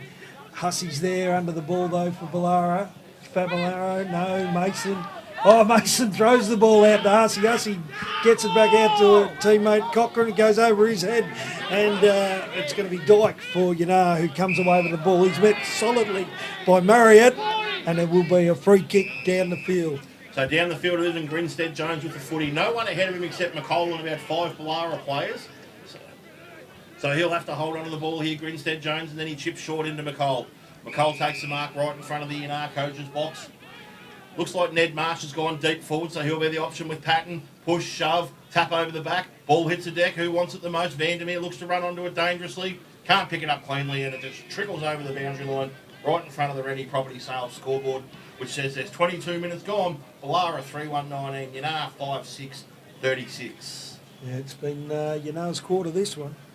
They've been able to put the score on the board, the actual goals. So ball tossed back into play. Eade does the ruck work down there. No one able to take it cleanly. Rolly picks it up and he's tackled straight away. Ripping in hard from both sides down there, but no one can get the ball clear. The umpire watches with intent and says, "Give it to me, boys. We'll try that one again. We'll toss it into the air." So just heard the whistle there. Where'd that whistle come from? No? Touch, play on. Up she goes. So Kyle Hearn gets a tap down and just says, look at me accidentally tapping it over the boundary line with 22 and a half gone on the last line of defence. So 3-1-19, 5-6-36. Yinnar been more impressive than two sides so far, but their inaccuracy has kept Boolarra in the game. 23 minutes gone, second quarter. Ball tossed back in, gets over the top of the ruckman. Grinstead Jones, handball into space to Johnson. Johnson spills what he should have taken. Ball trickles over the boundary line in front of Luke Marriott. Will have yet another boundary throw in. Yep, Boolarra would want to hope for the same sort of thing as last week, where they were able to come out after half time, because they're not putting up a winning performance here so far this half, as Hearn wins the ball down to the ground. Chapman handballs it off. Grinstead Jones picks it up. Can't get it out. Boolarra clearing handball. It's Dowling. Picks the ball up. And that's on Vandermeer. Big snap. Going to drop right on the line though and go through for one behind. So Luke Marriott from Boolarra there, right on the last line of defence for Boolarra. So on the Rennie Property Sales scoreboard, we'll move on to 5-7 to Boolarra's 3-1. So Boolarra play on straight away and find Rescue in the middle. His kick is pretty darn awful, all things said. And Chapman cuts it off in the centre circle. Throws it on that left-footed laser of his. Hearn runs straight in the back of the marsh. Over the back to the surfing Wombat. And Grinstead Jones goes bang! And is that the Jim's Building Inspection Yinnar Hotel goal of the day? Definitely contended for a Palmer out there at the Yinnar Hotel. And he's actually running off the ground a little proper here, Grinstead Jones. I'm not sure what he's done there, but that doesn't look promising at all. He's stuck a bit of air in, I think, mate. Well, he doesn't breathe through his legs. I don't think Trevor would mind if Grinstead Jones wins the voucher though, because he certainly looks like he'd. Certainly looks like he'd have a second feed while he's there. So with around 30 seconds to go, we've got Boolarra 3-1-19. Very important goal there, right on the edge of half-time to Yinnar there, 6-7-43. Ball back in the middle we go. Boolarra win the tap down. Joel Mason gets a handball. Out into space it goes. Picked up there by Toomey. Toomey kicks wide rather than goes towards goal. Oh. Really good run out there by Miller. Miller kicks an inside-out talk down to Josh Hussey. And the Yinnar defenders will go back and mop that one up. And they're happy to see that over the boundary line with about 10 seconds to go. Yep, we'll have a boundary throw in right in the forward line for Boolarra. They need a goal here to keep themselves in this game. Very important, only 20 seconds odd to go. Tubby Winters, that's a kick off the ground. It's gone out of bounds on the full though. And Boolarra will take the kick. You're under the pump here, Revo, with your hooter, mate. It's Cochrane.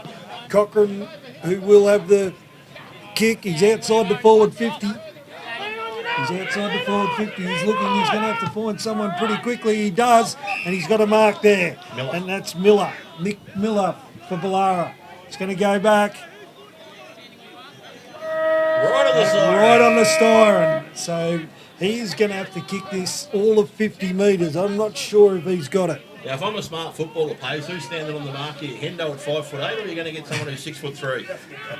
Yeah, but they've got the bigger fellas back down there on the goal line, so than that. You'd have Mason Cox there, that's for sure. Nicholas Miller, no, that ball's going nowhere near scoring, and that will see the quarter out. So at half-time we have Yinnar 6-7-49 leading Boolarra 3-1-19. And just watching the boys off the bench here for Boolarra, I'd say they're down to one off the bench for the second half here. A couple of boys here look like they're very, very proppy to me. That'll be Josh Sagon and did we say James Holmes earlier? And Grinstead Jones still looks a little proppy as well, but you'd rather be in his camp when you're leading by the best part of 4.5, 5 goals, as opposed to the Boolarra camp with a couple of injuries, one on the bench and needing to come from behind for the second week in a row. So Boolarra 3-1-19, Yinnar 6-7-43. Page, you got a score for us? Yep, Churchill's 3 goals up at half time. So we got that one and Terrelgan in front there. No update. We've got the 40-7. And that's half-time score for Churchill. Churchill have kicked 2 goals, 6 in the second quarter. Woodside has kicked 5 goals straight. And as we say, Evo, bad kicking is bad football. Indeed it is. Now, I didn't get here in time for chips and gravy before the game, so I might go and get some half-time footy snacks. So we'll throw back to you, Truck, and we'll be back on air in about 10 or 12 minutes to bring you all the second half action.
7:43. We've seen some good footy, but I tell you what, we don't get much better halftime music than when Truck Williams is back there in the studio. The Night Train by Guns N' Roses straight into a bit of Beatles. That'll do me any day of the week. Good work by Truck. Meanwhile, you were watching the races and I was enjoying the music. I was going to say, I didn't know there was any music being played at all. 9:27 didn't have any music in it.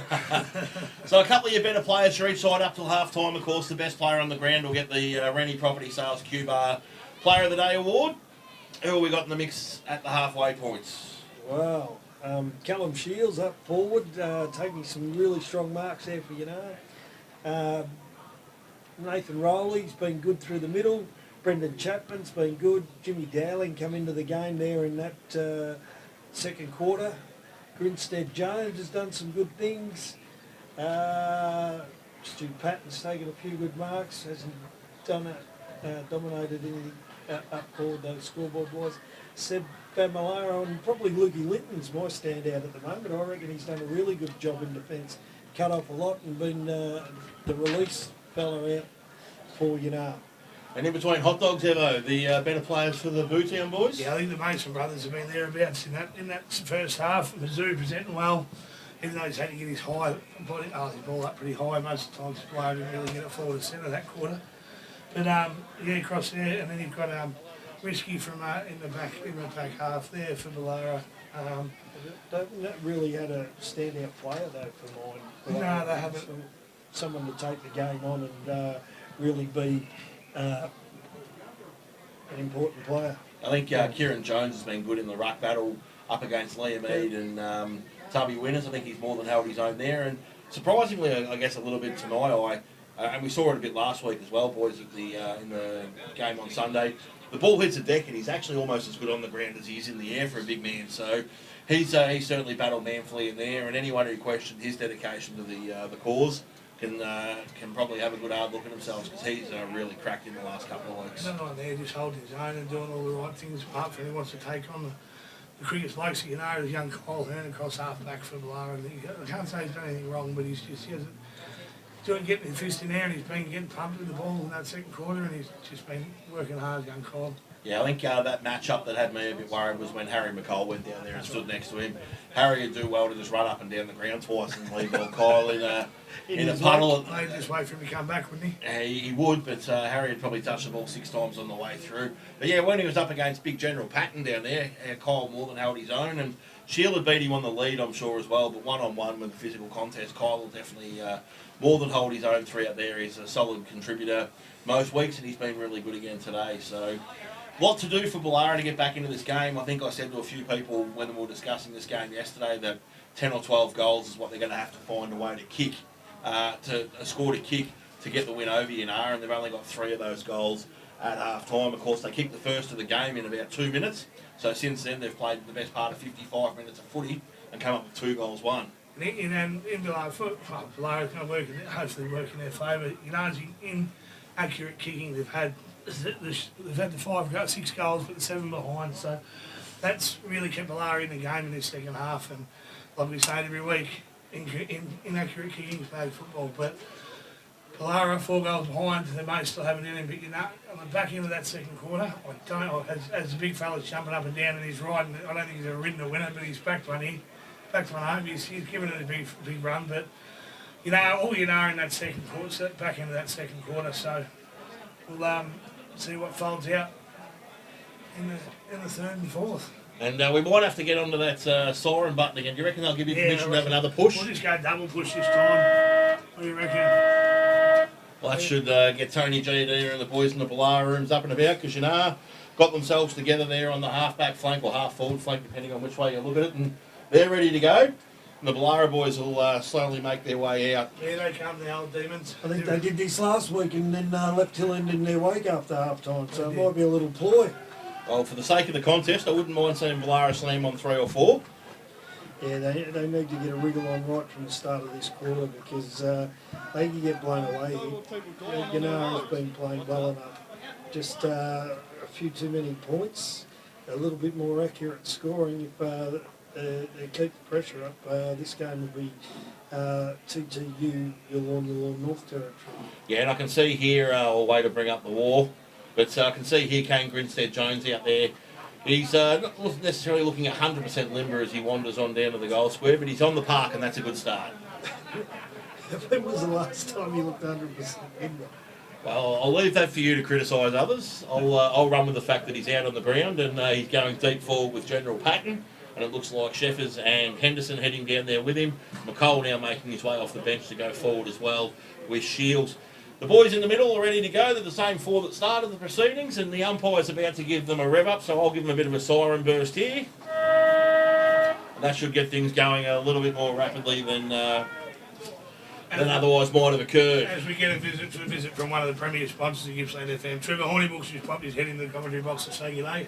And he wants, I'm sure he's rapt to know that Ben Sheffers is the clubhouse leader for the Yinnar Hotel Gym's building inspection goal of the day. He's going to have to take me out for that. It'll be Sam Mizzou, I reckon, in front at the moment, Trev.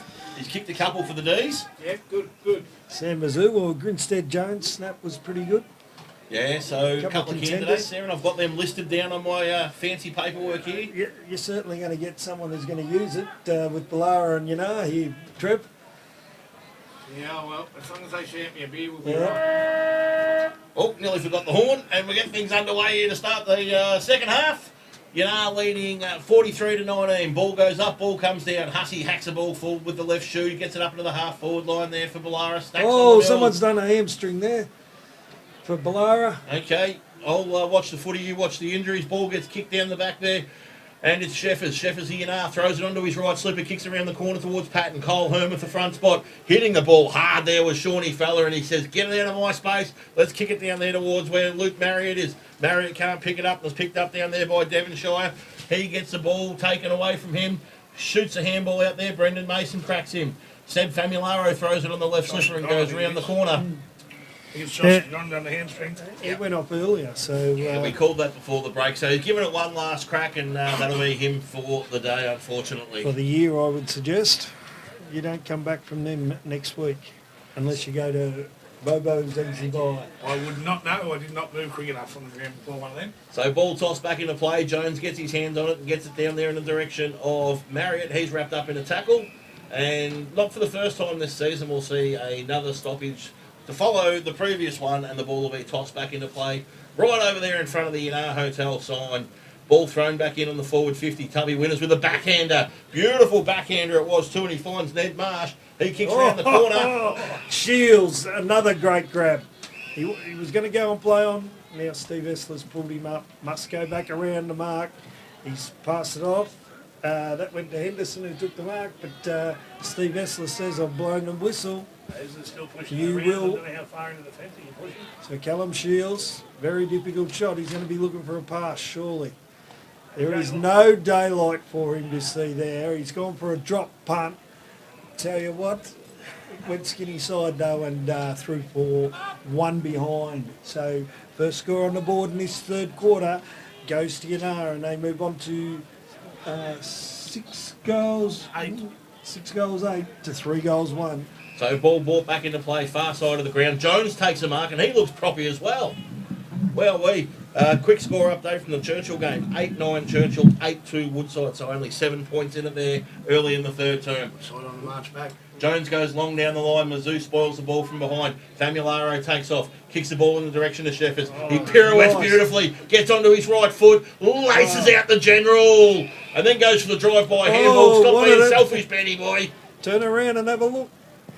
And Patton goes long, but it goes right through the points though. I think he was trying to find Shields, or he was making out that that's what he was doing and having a shot on goal. As Boolarra bring the ball in quickly, Rescay gets their hands off to Mason. Joel Variety, but around the corner, kicks the ball out of bounds on the full, and Yinnar will be bringing that straight back in.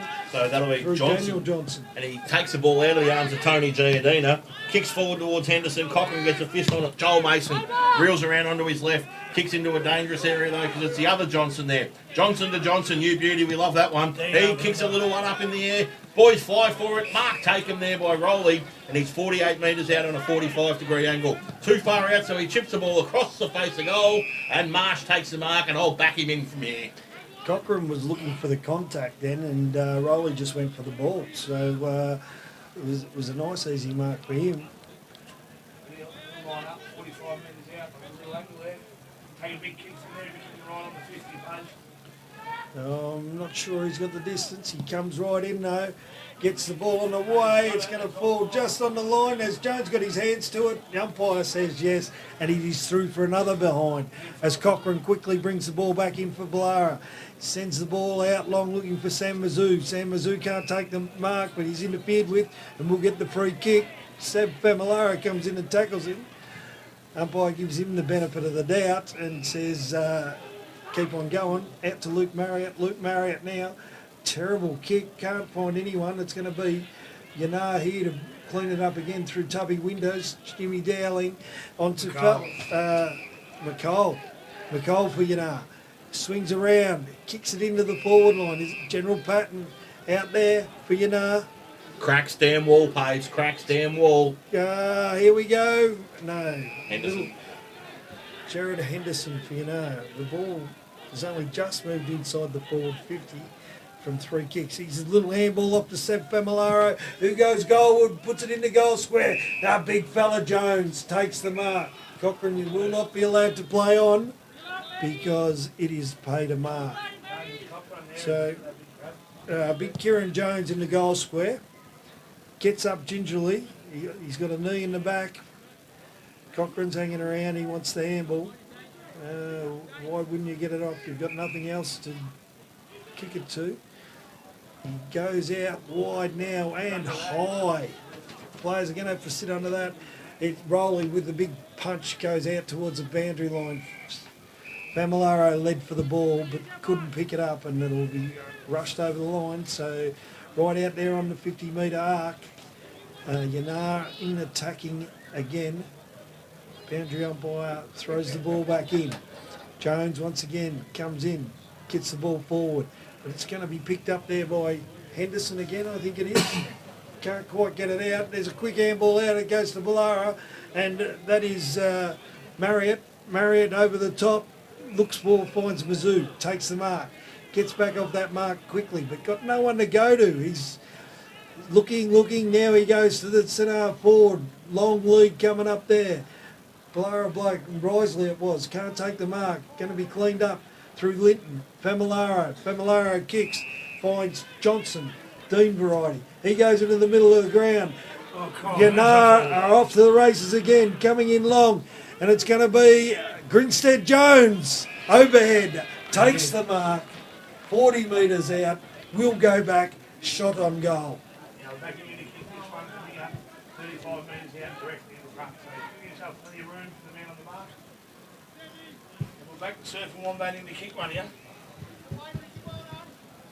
We'll keep talking through it. He comes, Darty's running down. Couple more steps. Ball's on its way. Looks good off the boot. Looks real good off the boot. And it's home. Big fella couldn't touch it there from Boolarra. One and seven from where I am, but that was over the line. That's a goal. So that is the first goal of the... And that is the goal for Yinnar. And they now move on to 7 goals, 9. 51. 3-1, 19 for Boolarra. Finding it hard to get off the mark here. They were the 3-1 up there early on in that second quarter, and they've failed to score, failed to look like scoring. Yinnar are doing exactly what they did to Hill End last week, just pressure, and they're winning the ball. So Kyle Learn's gone to the forward goal square with Sam Mizzou. So the two-pronged forward attack for Boolarra, and let's see if they can take advantage of that as Mason wins the ball out in the middle. Goes over the top of his opponent and picked up beautifully down there by Dykey. Dykey kicks into space.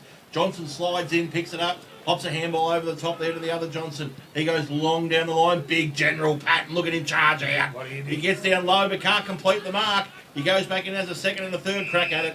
And the umpire says, give it to me, boys. Let's toss this one in the air. So they'll have the ball up just in front of Tony Giardina and the Boolarra Brains Trust. They'll need to perform a miracle here.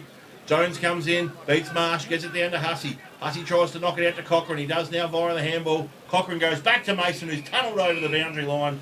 A little bit unnecessarily by Blake Vandermeer, but I guess that's why it's a tough game, and I sit here and they're out there. So the young fella now will toss this one back into play. So it'll be Marsh up against Jones. Jones just says, out of the way, Netty boy, and palms it straight down, but he puts it straight down the throw to Johnson. Mason gets a hack off the ground there and goes as far as Eade. Eade can't quite win the footy on the ground. Joel Mason cracks in low. Eade goes again. Joel Mason appealed for the high contact, and the umpire said, you're spot on, Joel, it was high, but it's not to you, it's going to go the other way, and Liam Eade will take the free kick on the half-back flank. So he now goes a little 7.5 metre kick. Mark paid to Jimmy Dowling.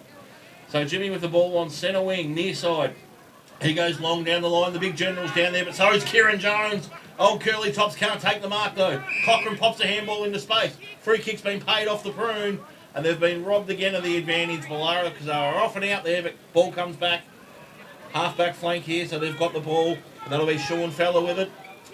Give him something to cry. Sam Mizzou. They've got nothing. Sam Mizzou's led all day, and they've completely ignored him. And it's gone off his head, I reckon.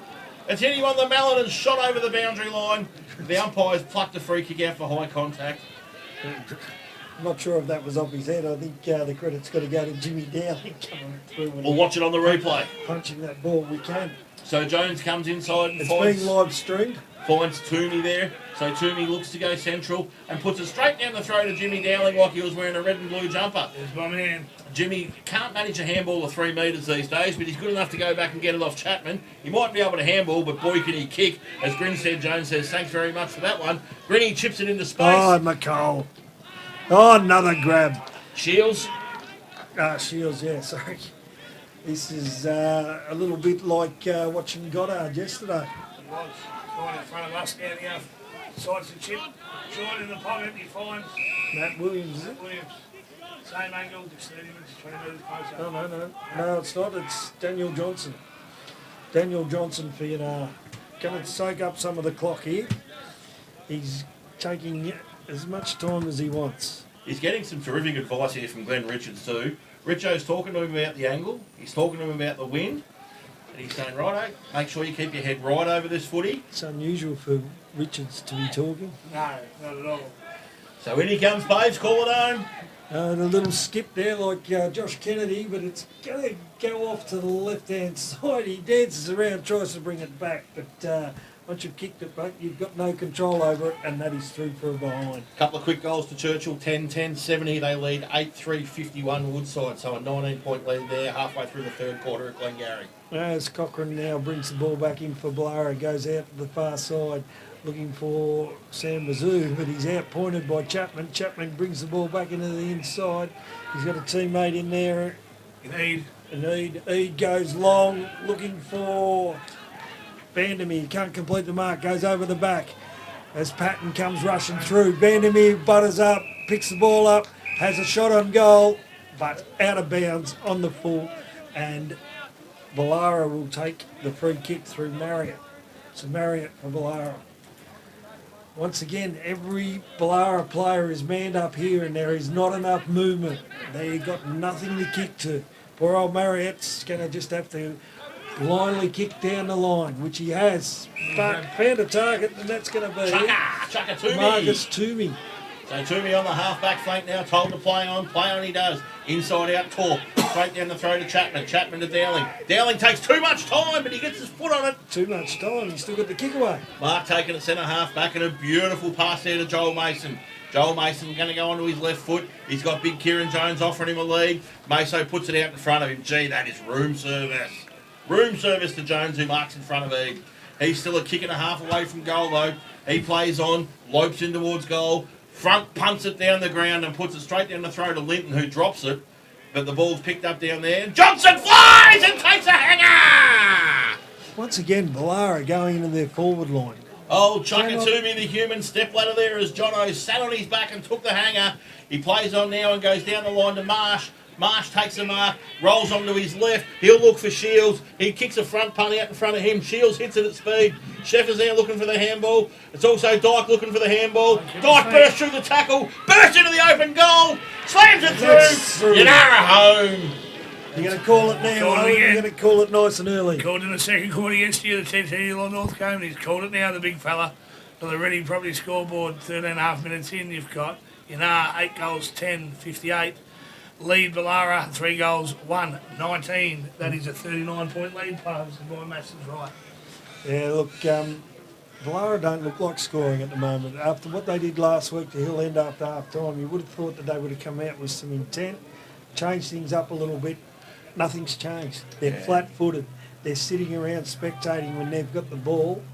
Yinnar only having to pick them up, stand them, and just guard space. So back in the middle we go, and Jones wins the tap down. Brendan Mason can't quite get his hands on the footy, and it's Johnson. He flicks the ball forward. Tubby Winners on the drive-by. Kicks it off his shin and finds Fowler in defence for Boolarra. He gets onto his left leg and comes out there to Toomey. Toomey rolls. He's got Marriott charging at him. You've got to honour that lead. You've got to kick it better than that, though. Oh, drop mark down there, so he's back with a second effort. Miller can't quite pick it up.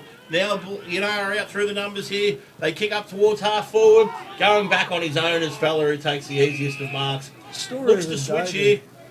Switches out into a bit of space. Our man Devonshire out there, the tee. He kicks the ball out to the far wing. That's Aiden Shears. Gets it on the first bounce. Comes back to Mizzou. Mizzou plays on and kicks forward to Jones. Jones has got Joel Mason in front of him. He's also got down there Jaden McCormack. They go long towards McCormack. He busts his gut to get back there. Ball bounces just in front of him. Through for a point, and that's their first score of the quarter. And it is the only time that they've looked dangerous since about halfway through that second quarter. They actually hit targets all the way up the ground, but just going into that deep forward 50, no one there. So we're 15 minutes in here. Boolarra 3-2-20. Yinnar 8-10, 58. Boolarra Yinnar bring the ball back in and find Grinstead Jones on the half-back flank. He chips into space. Beautiful Shepherd applied there to allow him to run on. He runs around the corner and finds Rolly. Rolly on the wing's got runners through the middle. He uses 1, 2, 3 of those. Ball gets over the back of the contest. Vandermeer picks it up. The umpires pluck the free kick. No, he's called play on. I thought he paid the free kick an advantage. He paid the advantage. I'm not sure where the advantage was.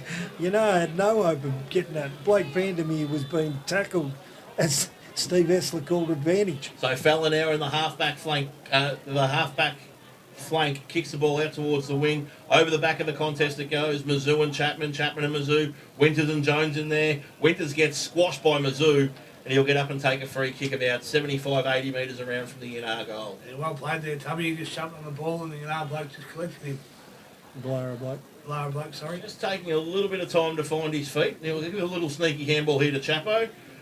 So Chapo gets onto the left foot and goes down the line. Jones filling the hole down there. He gets the big dukes up. McCall comes in, third man, taps the ball out to his advantage. Goes again off the ground.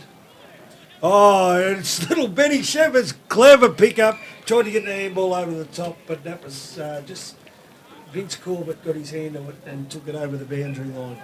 He was off to the races there, Benny Shepherd. He had got around Corbett. He was going to have another shot on goal. Boundary umpire throws the ball in. Ruckman scragging there. Umpire just says, let's play on. No one can take it. Quick handball out there, boy, quick snap.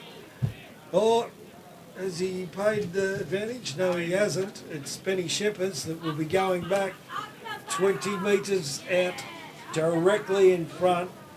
Will be having a shot on goal. This should be no problem. Benny Shepherd's should be able to put this one on. What's not Benny Shepherd's? It's No, they've handed it on to Ned Marsh, isn't it? Ned Marsh. We'll call it Ned Marsh anyway. He goes back, puts the ball straight over the umpire's head, and it is another goal to Ned Marsh and Yinnar. And on the Rennie Property Sales scoreboard, we have Yinnar move on to 9 goals 10. 9 goals 10. 64. Yeah, to 3 goals 2. 20. Yeah, they're pretty small numbers down that far away when it gets a bit late in the day.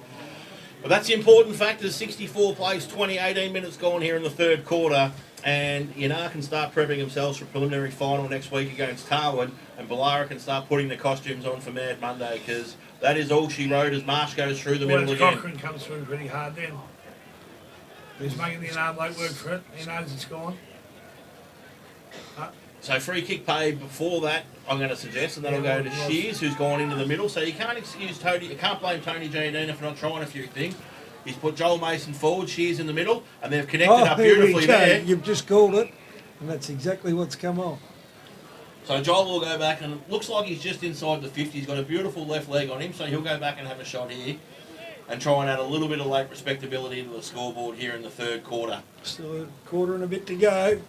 They get on their bike. They'd need 2 bikes, and they would need to have started riding yesterday. So Joel Mason comes in, left foot kick on its way, goal umpire doesn't deviate 1 inch. Super finish there by Joel Mason, the best and fairest winner, who couldn't get himself an invite to the league best and fairest, interestingly enough. But he's won the best and fairest at Boolarra, and he's kicked their 4th goal today, and they move along to 4-2-26, trailing Yinnar 9-10-64. Nearly 19 minutes gone here in the third quarter at Newborough. Yeah, look, it's only a little bit of wallpaper over the cracks here for Boolarra, I think, because Yinnar have been far superior side today. So it'll be McCormack doing the ruck work here up against Big Liam Eade, the big Rockets. And McCormack wins the tap down, but only as far as Cochrane, who's gone into the middle there. But Famularo wins it, and Cochrane throws his weight around again there and kicks as they kick the ball forward. Really good mark taken there in the defence by Sean Feller, and he shoves young Harry McCall out of the way. Harry will be getting treated like that at work most days by John Kieran, I'd imagine. Free kick in the middle of the ground to Boolarra. So that'll be a free kick there to Jaden McCormack, right in the centre circle. We've got an update on the Traralgon game. We've got Traralgon 54 to Moore 32, 13 minutes in third quarter. So Marriott kicks the ball forward, no one able to take a mark for Boolarra, and Chapman clears, puts it out there in front of Hutton. Hutton and Toomey. Shears comes in, third man, turns on the Jets, spills the footy. Hutton says, I'll take the advantage, and off he runs. He kicks the ball long towards Shields on the lead. He gets the Dukes up and takes yet another grab. What are you going to do from here, Cal? He reels. How's he going, Paves? It's gone in, and he's found his other mate down there in the forward, the General. General goes over to Goodstead Jones, top of the goal square, wanders in, saunters in, and just a lazy goal there for Yinnar. So, very quick answer for Yinnar, and they will move on to 10-10 to 4 goals 2. And I think I'm with you. This game is done and dusted. 50-point leaders, 20 minutes and a half gone here in the third quarter. And I'd say that's all she wrote as Hutton comes off for a well-earned rest. Ball back into the middle, though. Boolarra will keep cracking away here, you know that for sure. Cochrane's been in there throwing his weight around. He's got Daniel Wilson in there for company by the looks of things. So we're going to have McCormack in the ruck, Hussey in there on the deck. Ned Marsh has gone in the middle for Yinnar, and the ball goes up and down she comes. Ned Marsh says, you beauty, I'll have that, thanks. And he pops a handball a little bit too far for Famularo. Seb goes to Shepherd instead of picking the footy up. Aidan Shears sneaks in. He gets it up there to Marriott. Marriott looks at his options and says, I like the option of Jones. It goes over his head. Mizzou off the ground. Ball goes back towards the goal square, but there is 1, 2, 3 Yinnar players back there. They pick it up, pop a handball out, and off they go, the Magpies. So the big long kick out here towards Vandermeer. Vandermeer keeps his feet. Ball sits for him, does it? Yes, it does. And off he goes. One bounce. Don't do that again because it's pretty soft out there. And now he chips the ball into space. Harry McCall takes a chesty. I'd rather it out the Duke's Paves, not on the chest, but either way he's got the footy. Comes back through the middle. Handball now to Vandermeer. They're a little bit too cute here, the black and white boys. Pops it over the top to McCall. McCall around one. Kicks the ball in long off the side of the shoe there, Evo. Patton just got behind. Sends the one back to Ross in front. Pulls it down and just low away. Another one. A bit premature on that. He had about half a foot inside the boundary putt. Just got another update there. Woodside are now 4 goals down. So Churchill are taking some ascendancy in that game. I would have thought they would have fallen away, but the injuries that they've got and the injured players that they're playing. So Woodside is still a chance in that game for mine. Don't jinx us yet. So ball comes back into play. He has heaved it back into play. General Patton gets a tap back to Johnson. Johnson throws it on the boot. 2 versus 1, and the 2 wins Vince out. Corbett. Mark taken there by Vinnie Corbett, and he gets off to the far side of the ground. Funny you should say that when it's Churchill there, Scotty, and you've been making sure that you've called games early everywhere else this weekend. Yes, and I've been right every time too, Paige, let it be known. Ball on the half-back flank there for Boolarra. Handball from Marriott finds Joel Mason. Mason goes back to Marriott. Get the ball long down the line towards Zoo would be my advice. They do that ball long down the line, but it's not towards Zoo, it's towards Charlton. Yinnar, though, through numbers, pick it up. Eade gets a handball to Rowley. Rowley goes further afield there. They're just dominating possession. They're dominating territory. They're dominating the game, the Magpies. And even their miss kicks find targets. As McCall sneaks in the back and says, I'll take a chesty. He goes, plays on, kicks very, very laterally. One-on-one contest there, and the that's stronger of the two, Johnson. Daniel Johnson, says this is how you take a contested mark. 48 metres out directly in front. Young Harry McCall's really come into the game this third quarter, presenting well and just run. Daniel Johnson, he's gone a long way back. Chapo on the drive-by, ignored. Don't know why. You're not going to kick this ball the same distance Chapo is. I'll stick down out the door and we'll ride it over as he comes in the young fella.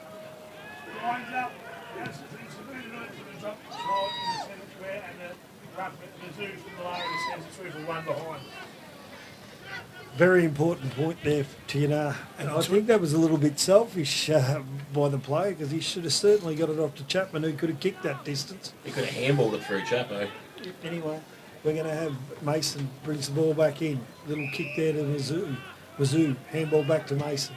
Mason takes him on. Gets a handball over the top to Fella to Mizzou. Mizzou with a kick there. A little bit more purpose here. They haven't got far, but they're holding on to the ball. The kick goes over the top. It was looking for McCormick, but it goes over his head. He's got time to run onto it and pick it up. Out comes Jones. Jones can't get there first. It's going to be the Yinnar player. Kicks the ball on.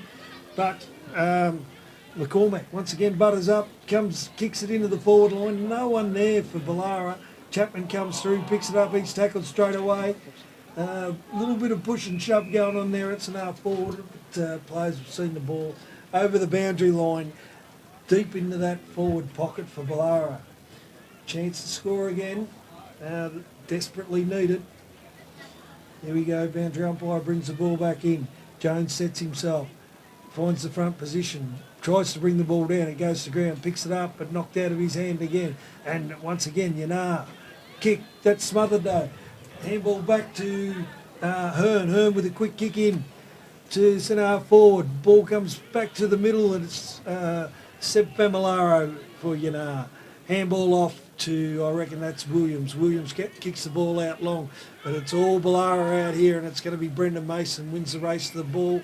No, he doesn't win it because the boundary line is there first and goes over, and we'll have a boundary throw in far side of the ground on the wing. So 26 minutes gone here. Boolarra 26, Yinnar 70. Ball tossed back into play, far side of the ground. Marsh gets a little dinky tap down there to a teammate who kicks the ball off his shin up towards half forward. McCall leads in the chase, ripped off the footy. They're still cracking in the Boolarra boys, but it's Famularo on the drive-by. He can't pick it up and it trickles over the boundary line. Right in front of the Yinnar Hotel Gym's building inspection signs out there. Appreciate all of our sponsors' work, especially those two guys, along with the Rennie Property Sales in Cuba. And of course, let's not forget Wilton's Transport. Evans Petroleum. They do a fantastic job for us as Brendan Mason gets his hand on the footy. Kicks a big torp, but only as far as Rocket Eade. Eade plays on. He gets it over there to Johnson. Runners everywhere. He can use Dyke, but he ignores that and goes long. Mizzou's gone back. He gets a big fist on it over the top. Ball spills towards McCall. What's McCall going to do, Paige? He's going to dribble it through, I tell you what. That is your Jim's building inspection, Yinnar Hotel goal of the day. The young fella, Harry McCall. You were just talking about him coming into the game. He's just elevated himself with the goal of the day for mine. And we'll keep that clear of the old man Shane, who's been known to pinch the odd award from the young fella over the course of the year. So keep your hands off it, Shane. You're not getting your hands on it. Harry's off to the pub for a Palmer. Is he 18? You can have a Palmer. Oh, you can have a Palmer, but normally we're having a pot with our Palmer, right? Well, if he needs an escort, I'm happy to go with him, Paves. Must be the weekend for the headbands, this goal kicking. Stewie got hard yesterday for TTU and Harry McCall for today. So 15 seconds to go in the third quarter. Jones down to Cochrane. It's like they're back at TTU all over again, except they're out here for Boolarra. They're out here for Boolarra in the 27.5 minute mark, and they trail 26-77. Ball gets tossed back up again. Ball gets tapped down. Coming through is Vandermeer. He pops the ball there to Chapman, who sticks it on the left slipper and goes out wide. Siren beats Brendan Mason to the footy, and he kicks a big torp, and that probably sums up his feelings towards where things are at. He's had a couple as well.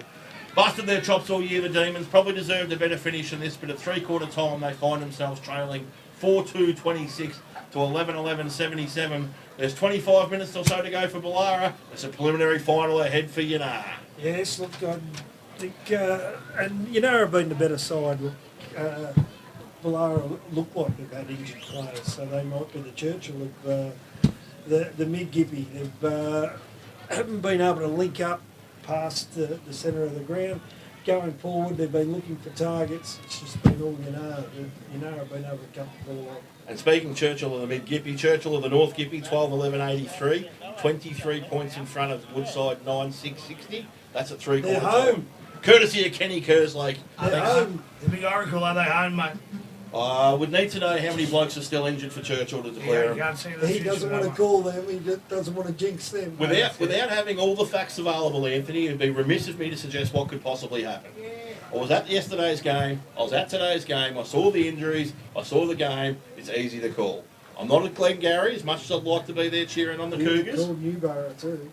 You weren't at that game. No, that was Meso telling me the scores from that game. It's never my fault, Anthony.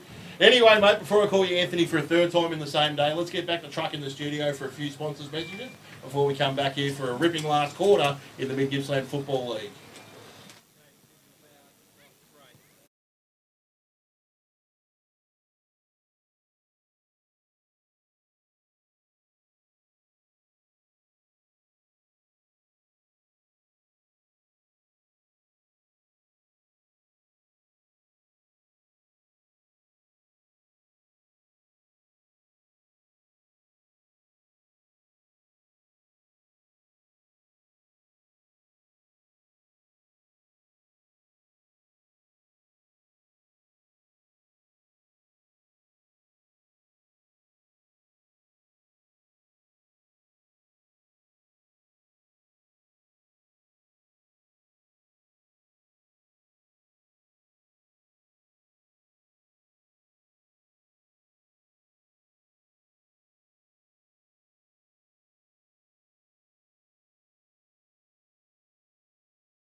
Tony G and keeping the Boolarra boys in there for one last address.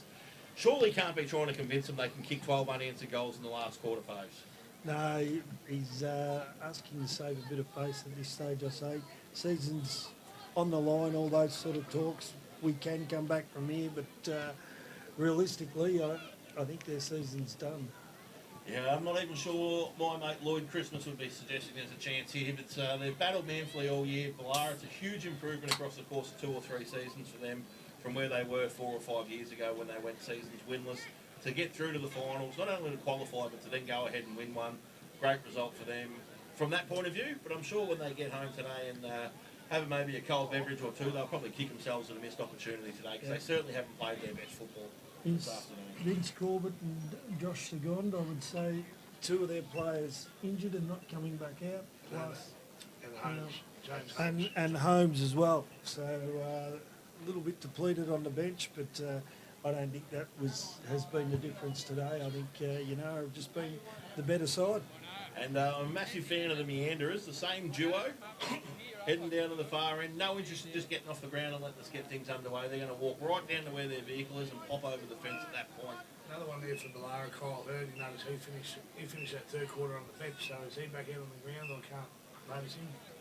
Should be able to see the red head. Yeah, so I think they might be playing with just an 18. No, Hurd's down here in the goal square. Up forward. Mason forward as well for Boolarra and Cochrane in the middle. So Tony's thrown the magnets around yet again and tried to eke out a couple of goals here in that last quarter. I'm just getting ready for siren duties for the second last time. There we go, big Stevie S-Lab, a big hoot, mate. In there, Shrek. Let's get things underway. So it'll be Jones up against Eade. And Jones gets a tap down towards Cochrane, who just palms the ball out beautifully there in front of Marriott. Hutton now off the half-back line for Yinnar. Famularo gets a little whack in the guts for his trouble there. And it's Jimmy Dowling who comes onto the footy and pops it out there to Ned Marsh. Ned Marsh gets around one, gets around two. Handball down to Johnson. Over to Rowley and they're forward again towards the big General Patton. He puts the Dukes up. Oh, nearly swallowed it on the second grab, but Brendan Mason chips in. Kicks over the shoulder rather blindly though. And mark taken there by Dean Johnson, just forward to centre on the wing there for Yinnar. So he goes into the middle of the ground where there's a nest of magpies, including Ned Marsh. He'll want to get onto his left, so keep pushing him to his right, Boolarra boys. He goes down the line, but overshoots Shields, falling down there in the last line of defence, Boolarra. It might have been Devonshire having a fresh area there. Picked up off the ground, handball backwards to go forwards, comes back to Marsh. He'll use the left leg this time. He doesn't miss a target too many times. That one there, no exception. And Yinnar will go back less than a minute in and have the first shot on goal in the last quarter. Starting where they left off there in that third quarter, Player's gone a long way back, giving himself some room. Puts the ball on the ground, pulls up his socks, tucks in his jumper. Let's see what he does with the kick. That's the important part. Kick on its way.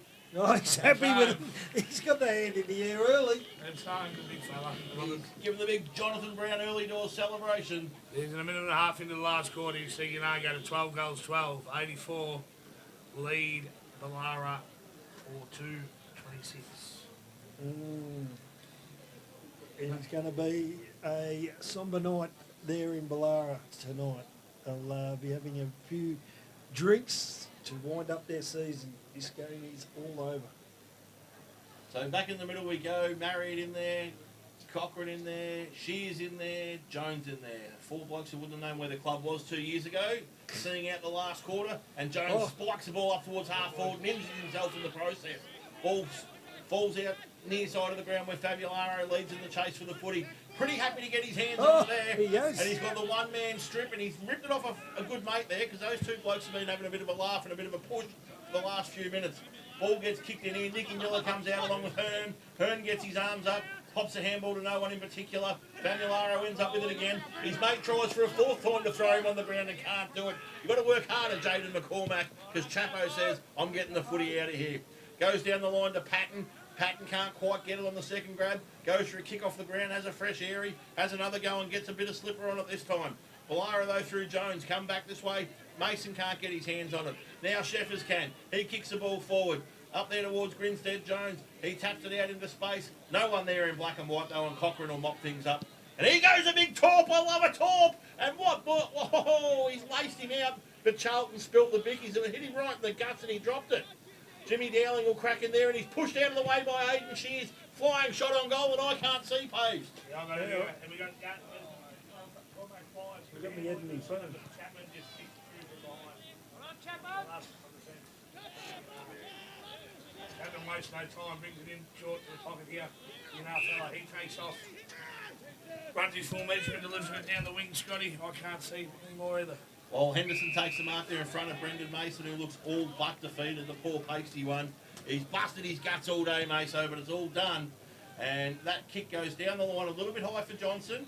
McCormack cracks in there, but Rowley's there for Yinnar. He takes all the time in the world to come backwards to Eade. Never handball to the Ruckmans the rule, but they're under no pressure. And even the Ruckmans finding the targets now as big General Patton takes a clunker. So he's about 75 metres out. There's two big targets up forward have been good for Yep, so let's see how we can go here towards Shields. Body on, Shields one grab, can't get it on the second. Johnson snaps around the corner. Which way will this one bounce? He's bowled the flipper and it's gone straight on, but hasn't quite hit over the line, and Boolarra will relieve with Marriott taking a defensive mark. Oh, smothered. He Benny gets kick Shepard. smothered by Sheffers. Sheffers runs in, and he will regret that big time because he could have really got excited in the celebration. Could have been having a palmer on Trev. There could have been an aeroplane round the ground there because he was full tilt towards the goals, and he could have got the wings out and taken off towards the coach's box in He celebration. was getting excited when he got the kick away, that's for sure. So Boolarra will bring the ball back into play now. 2 minutes gone here in the last there. 85 to 27 trailing from behind, and Marsh gets a fistful towards Sheffers. Meso gets in there and says, "There's a torp, I'm going to kick one myself." So Linton in the front spot this time brings it to ground. Dowling pops it over the top into the direction of the ruckman. We never handball to the ruckman. Daniel Wilson pops it over to Shears for Boolarra. Shears turns on the Jets. Have a bounce and kick a goal, but instead he goes from 70. What's he done with it? He's kicked an errant kick out towards the pocket. No one out there, over everyone's head and out of bounds for a boundary throw-in. Maybe a bit of talk might have helped there. Yeah, there was absolutely no sense in that kick. It wasn't directly towards the goals or anything. As the ball gets thrown back in, Chapman wins the knockdown. Boolarra comes through, handball up, but it's going to be Jimmy Dowling. Jimmy Dowling on the Chapman. Chapman with a quick kick out. Goes out wide looking for Daniel Johnson, but the boundary line's going to win that race, and it will be thrown in. 9 points into the Glengarry. Churchill 12-11-83. Woodside 11-6-72. Coming back hard. Getting a bit nervous there, Scotty. The ball's thrown back in. Jones wins a tap down. It's going to be a handball over by Cochrane. Boolarra kicking towards the middle. Looks for and finds McCormick. McCormick comes out wide. He's actually got a leading player in Jack Charlton.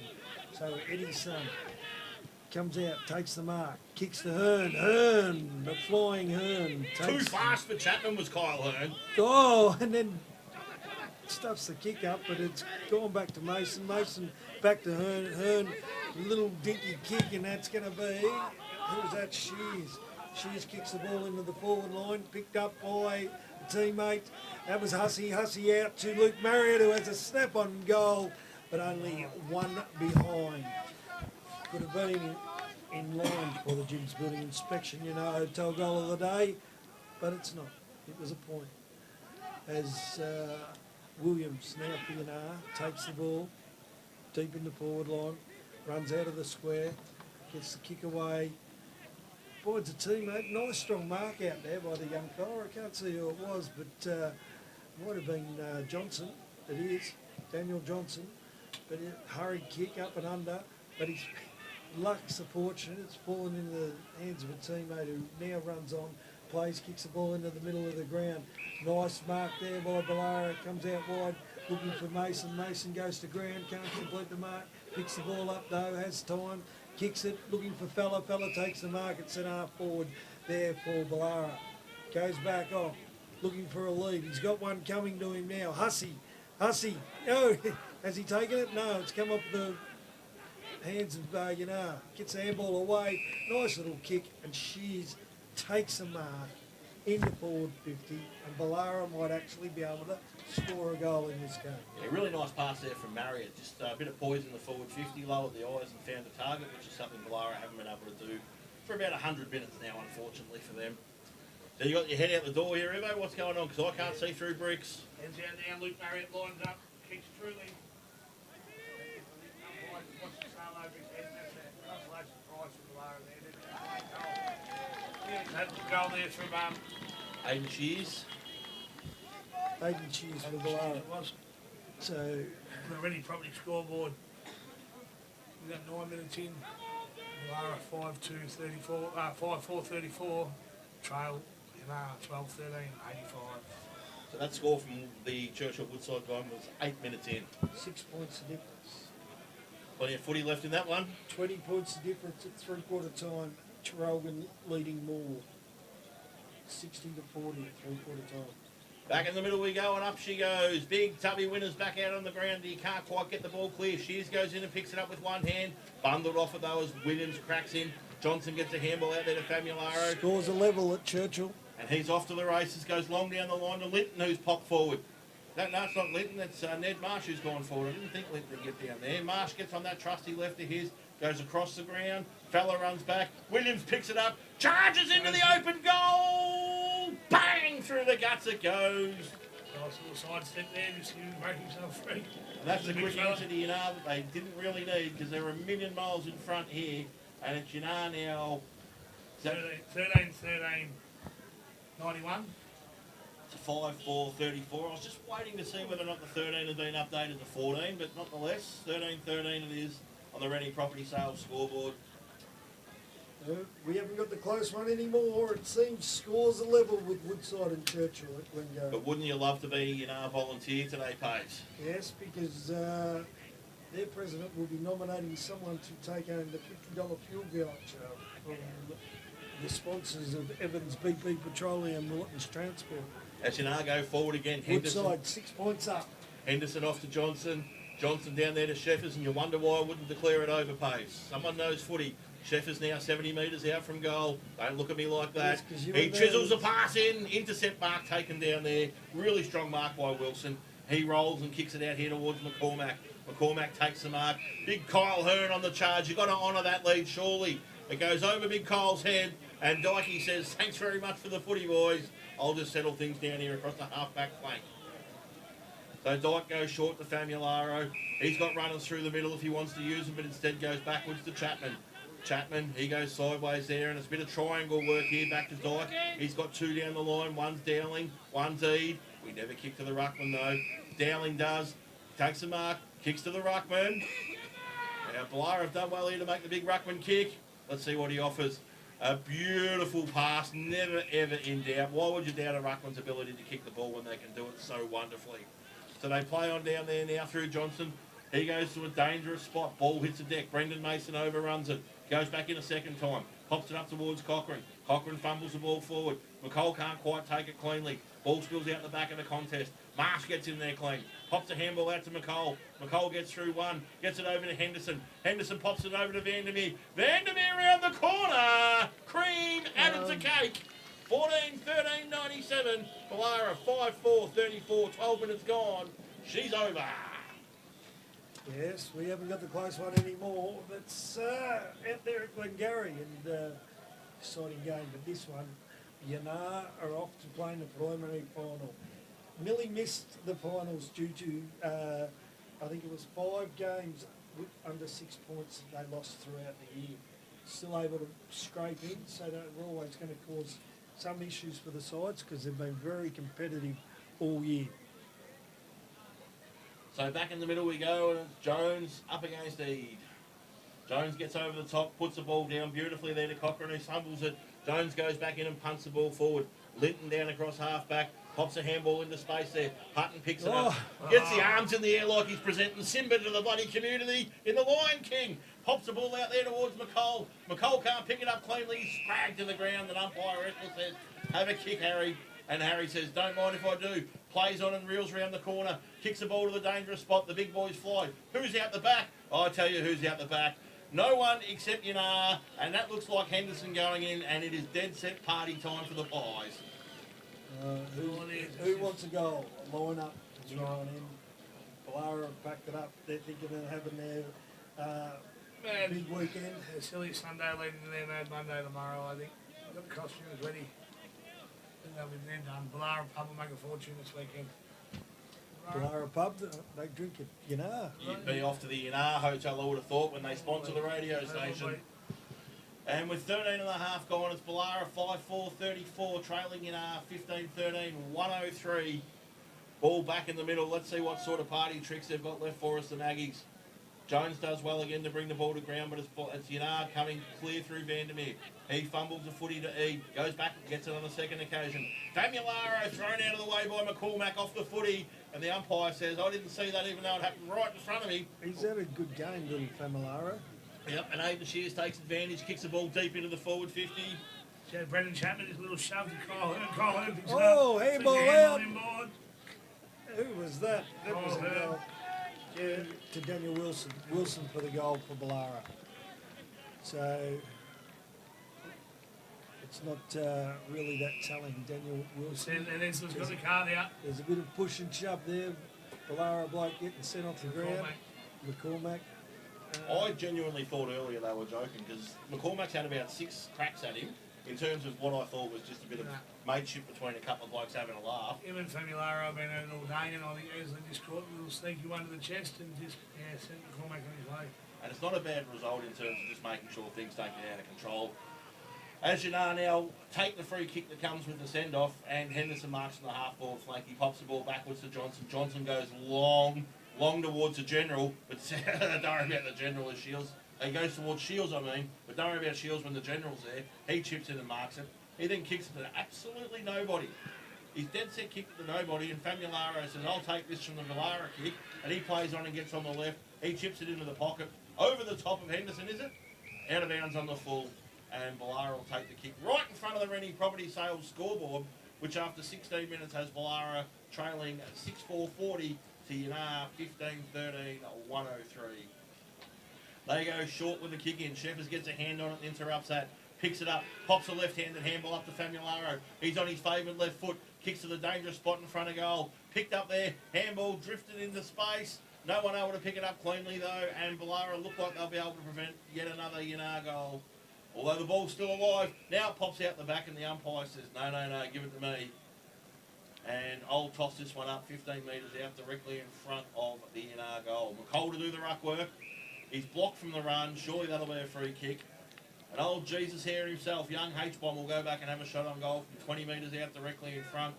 Lining up for Yinnar's 16th major of the day. Young Harry McCall's had a ripping second half here. He's in line for, he'll be nearly in line for the Peter Rennie player of the day too, as long as the Yinnar and the Yinnar.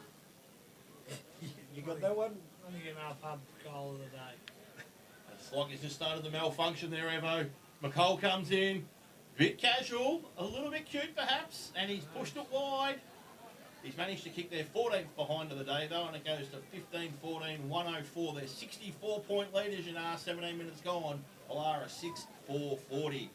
Brendan Mason with the kick in, lasers a pass 70 metres down the ground, but Jimmy Dowling gets there in time. He intercepts, pops it on his left into space.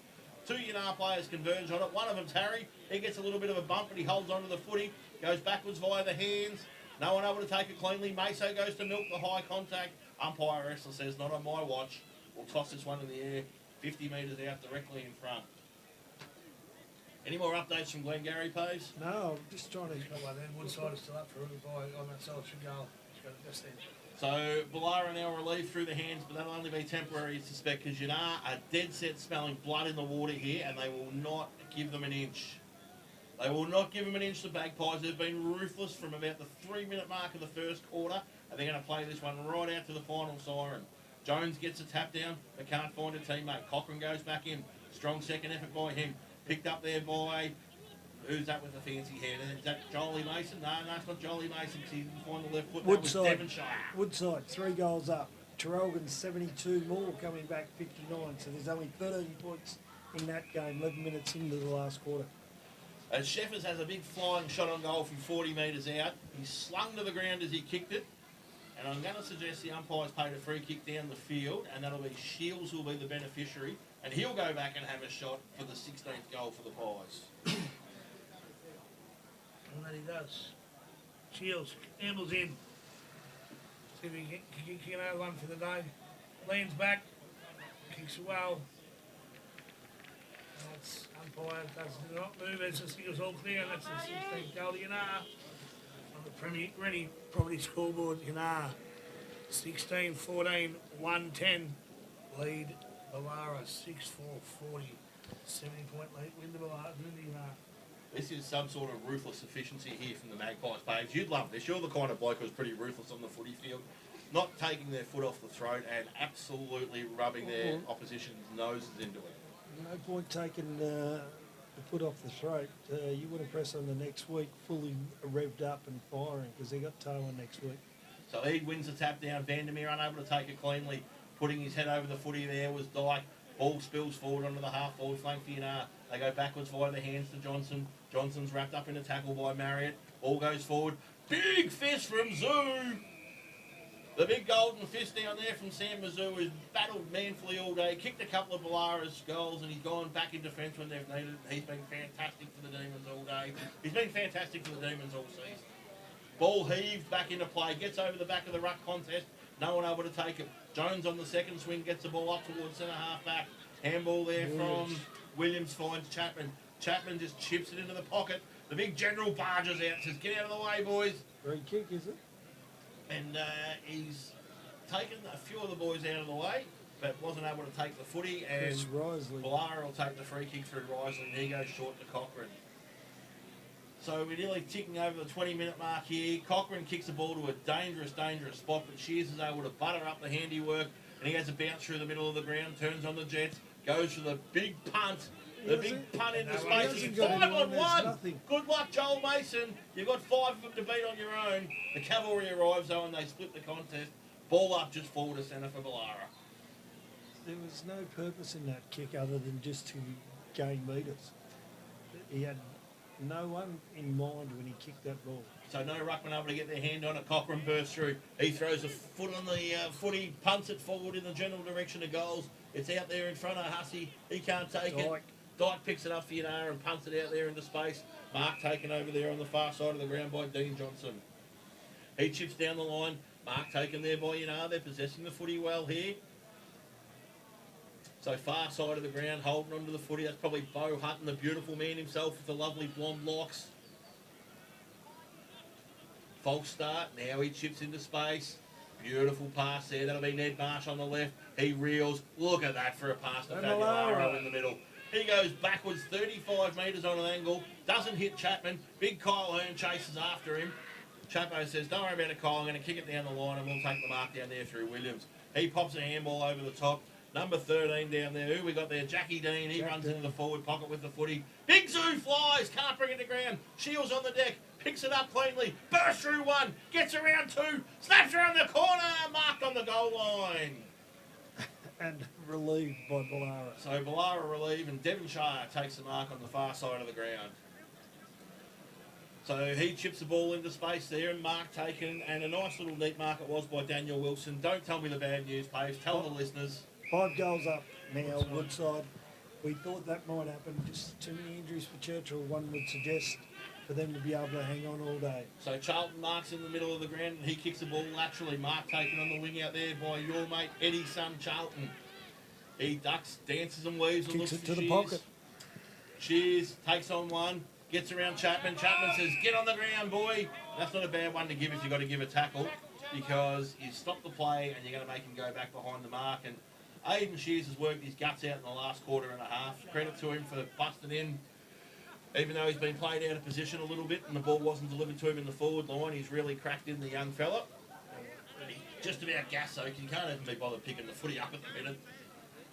I think he's hoping time on's been blown, so it's just wasting the clock. Yeah. Mate, I could just push the button, we could end it. Shears kicks the ball into the forward 50. Oh, Big Kyle Hey! Hearn on the chest. Can he put it away? It makes no difference in the end. They're still going to lose by roughly 10 goals. Kyle Hearn, the big lantern, comes in. Shooting from about 40 metres down to the side angle. Through the footy. And he'll be happy with that. He is. That Kyle Hearn, young blokes will kick goals. Anyway, that's a goal to Kyle Hearn. And a little consolation prize for Boolarra. He stuck the hand up in the air, Jonathan Brown type, but then realised, hey, we're 10 goals down in this final. I'm not going to get too much loving from my teammates here. We'll make this a quieter celebration. So the 23.5-minute mark, Boolarra tick over to 7-4-46, which has been a winning score for them a couple of times this year, that 7 or 8 goal bracket. But Yinnar dominant today, 16-14, 110, 30 scoring shots to 11. 23.5 minutes gone. More bad news coming through 6 from goals Gregory. up. Eade wins the tap down. Shears gets in there and pops a handball backwards. Marriott there kicks the ball forward. Half forward there, the chase is on. And that's Vinnie Corbett who's come back on after being injured. He can't quite get it, but Cochrane can. Cochrane goes to Charlton. Kick Paves. Hussey takes the mark, wanders back into the goal square and kicks a goal. So a couple of late goals here to Boolarra. Did we see this movie yesterday? Yes, we did. 3 goals to Yallourn North to finish the game off once it was all done and dusted. So Keep kicking me. No offence to the likes of Kyle Hearn or Josh Hussey though, but DMAC kicked 2 of the last 3 yesterday, and I don't think either of those two are quite in the DMAC class. Haven't been quite as good, haven't had quite the careers that the great man has. And he'll be on show next week up against Woodside out at Churchill, and we'll bring you that action on Gippsland FM for the North Gippsland Football League preliminary final. Ball goes back into the air again. So Eade taps the ball down, no one able to take it cleanly initially. Henderson rips in, handball over there to Hutton. Hutton gets around one, pops a handball out there into space. Johnson, gee, he's been good. Both the Johnsons have been good for that matter. He can't quite pick it up cleanly this time though. And the umpire's paid one against him. But it's all academic now with 24 and a half gone. Yinnar leading by the best part of 1,000 points. And they bring the ball back into the middle of the ground. Boolarra, one last roll of the dice perhaps. Fella kicks the ball in long. Johnson runs underneath it. Out the back the ball comes. Picked up by Joel Mason round the corner. Out of bounds on the full, so he's not going to go to the pub with that. And that's why you don't get invited to the league best and fairest, mate. So you can win the club best and fairest. Chapman brings it out. Boolarra takes another mark. He's been good for Yinnar today. He's had a good day. Had a good final series. Here we go, Boolarra. Nice and short, just over the top.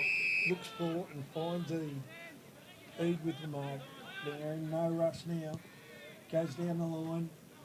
They've got a teammate up there who takes the mark. So he then goes on forward, finds Matt Williams. Matt Williams runs into the forward line, gets the kick towards the full forwards. Big blokes fly, ball's punched down and will go over the boundary line. No, Boolarra's going to actually run it out by the look of this. Handball, little kick into Mason.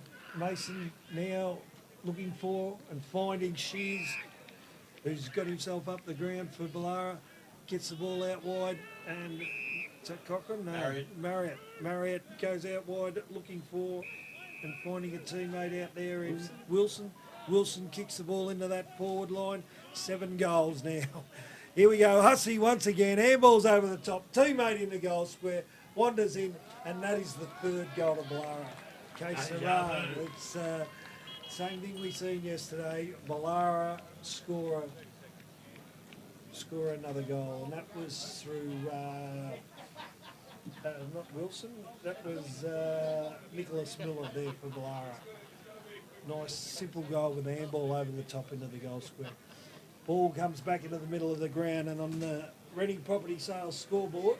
Well, it looks like 9-4 something to 16-14 100 lots. So the best part of a 10-goal victory here to the Magpies. Siren imminent. Pete Linnon's out there about to give us a wave so that we can push the hooter as Aidan Shears bursts through the middle again for Boolarra. Pops a handball back towards Cochran. Cochran does a 180, then gets a handball back into space. Ball hits the deck. Siren sounds. That's all she wrote. And that'll be the end of the activity here today. Boolarra 9-4-58, comprehensively beaten by Yinnar. 16-14, 110. Fantastic effort by the Magpies. They've got another game next week up against the Tarwin boys for a shot in the grand final the week after against Newborough. Yep, and some lucky volunteer from Yinnar will be getting the Evans BP Petroleum Willetons Transport fuel vouchers, which come in very handy these days with the price of fuel. And we'll have to decide who gets the goal of the day. I think Harry McCall is a likely candidate there for that, and we'll go for better players, Evan. Yeah, I think Harry McCall in the second half for Yinnar had a good one. Jimmy Dowling come into the game in the second and third quarter, but Brendan Chapman across the back line, young Linton in the back line, 2 big forwards, Shield and Patton up forward, really presented the ball there presented well for Yinnar up forward and give him something to kick to. Young Benny Sheffers come into the game, it was a fair team effort, but yeah, Harry McCall, I liked him in the second half, he was good for me, and the young fella, Boolarra, that's the one, he was just in the niggle all day and he got the better of his opponent in the Cormac in the end. I liked Lukey Litton's game there. When the game was still there to be won, he was very important. Cut off a lot of Boolarra forays forward. Boolarra, he played well all day. And I think that young Daniel Johnson, both Johnsons certainly got their hands on the ball. Daniel Johnson from mine was probably the better of those two balls as Well, well. I thought the Surfing Wombat was pretty pivotal when the game was there to be won. Grinstead Jones, a couple of goals early, a couple of big clearances through the middle of the ground as well. So probably the tail of the tape is that you wouldn't find too many bad players on the black and white side. And Nathan Rowley even through the middle of the ground. Yeah, Rolls was real good through the middle. Blake Vanderbeek and Bo Hutley both started on the bench, came on and had an impact at different points in time as well. Comprehensive victory to them. Boolarra though, you know, a great achievement to come to a final and win a final last week and then get into the situation they were where they were essentially the top 4 sides in the competition. It was only 4 or 5 years ago they didn't win a game for the year. Aidan Shear's fantastic after half time when he went forward. Brendan Mason and Ricky Cochran tried their guts out all day. Didn't really land Joel Mason's way today, although he did run hard and work hard. He probably didn't have the influence that he would like to have had. Kieran Jones was good. And Sam Mizzou, just noticed him in the last couple of minutes of the game. He ran about 150 metres trying to keep up with Harry McCole. And when you're down by 12 goals and the season's over and you're still prepared to do that, will do me as a pretty good team player and a pretty good bloke. So credit to them. Winner of the Man of the Match award, look, you can toss a coin 10 times and I wouldn't argue with who you came up with. We'll go back to the studio and We'll have a consult about that one. All good plan, Paves. have a little bit of a chat. So back to you, Truck. We'll hear from our major sponsors and we'll come back to you with the winner of the awards.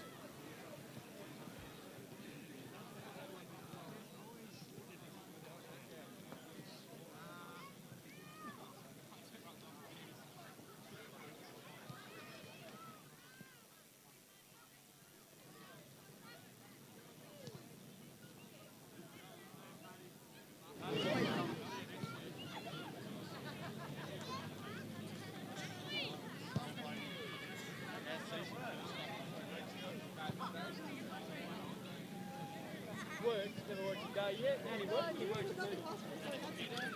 I was at work again too.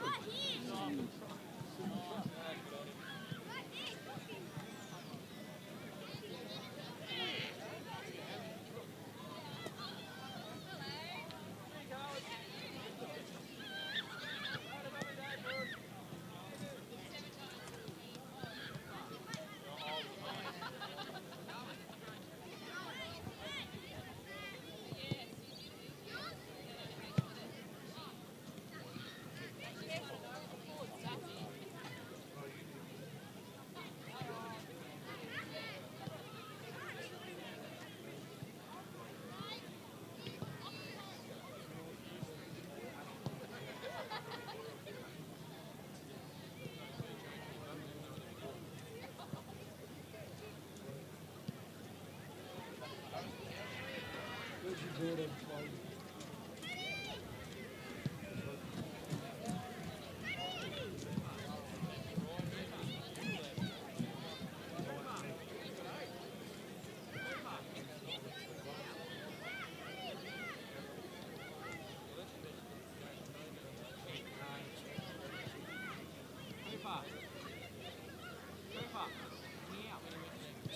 So we're doing North giving prelim. Your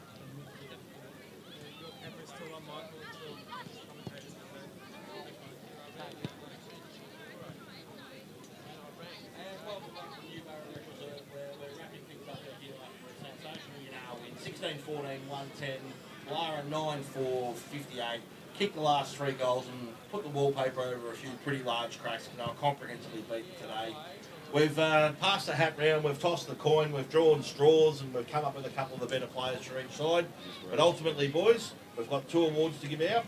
Hayes, man of the match. Man of the match will go to the little fella, Seb Familara. Had a great game. He was used extensively from the wing, half-back flank, sent the ball forward.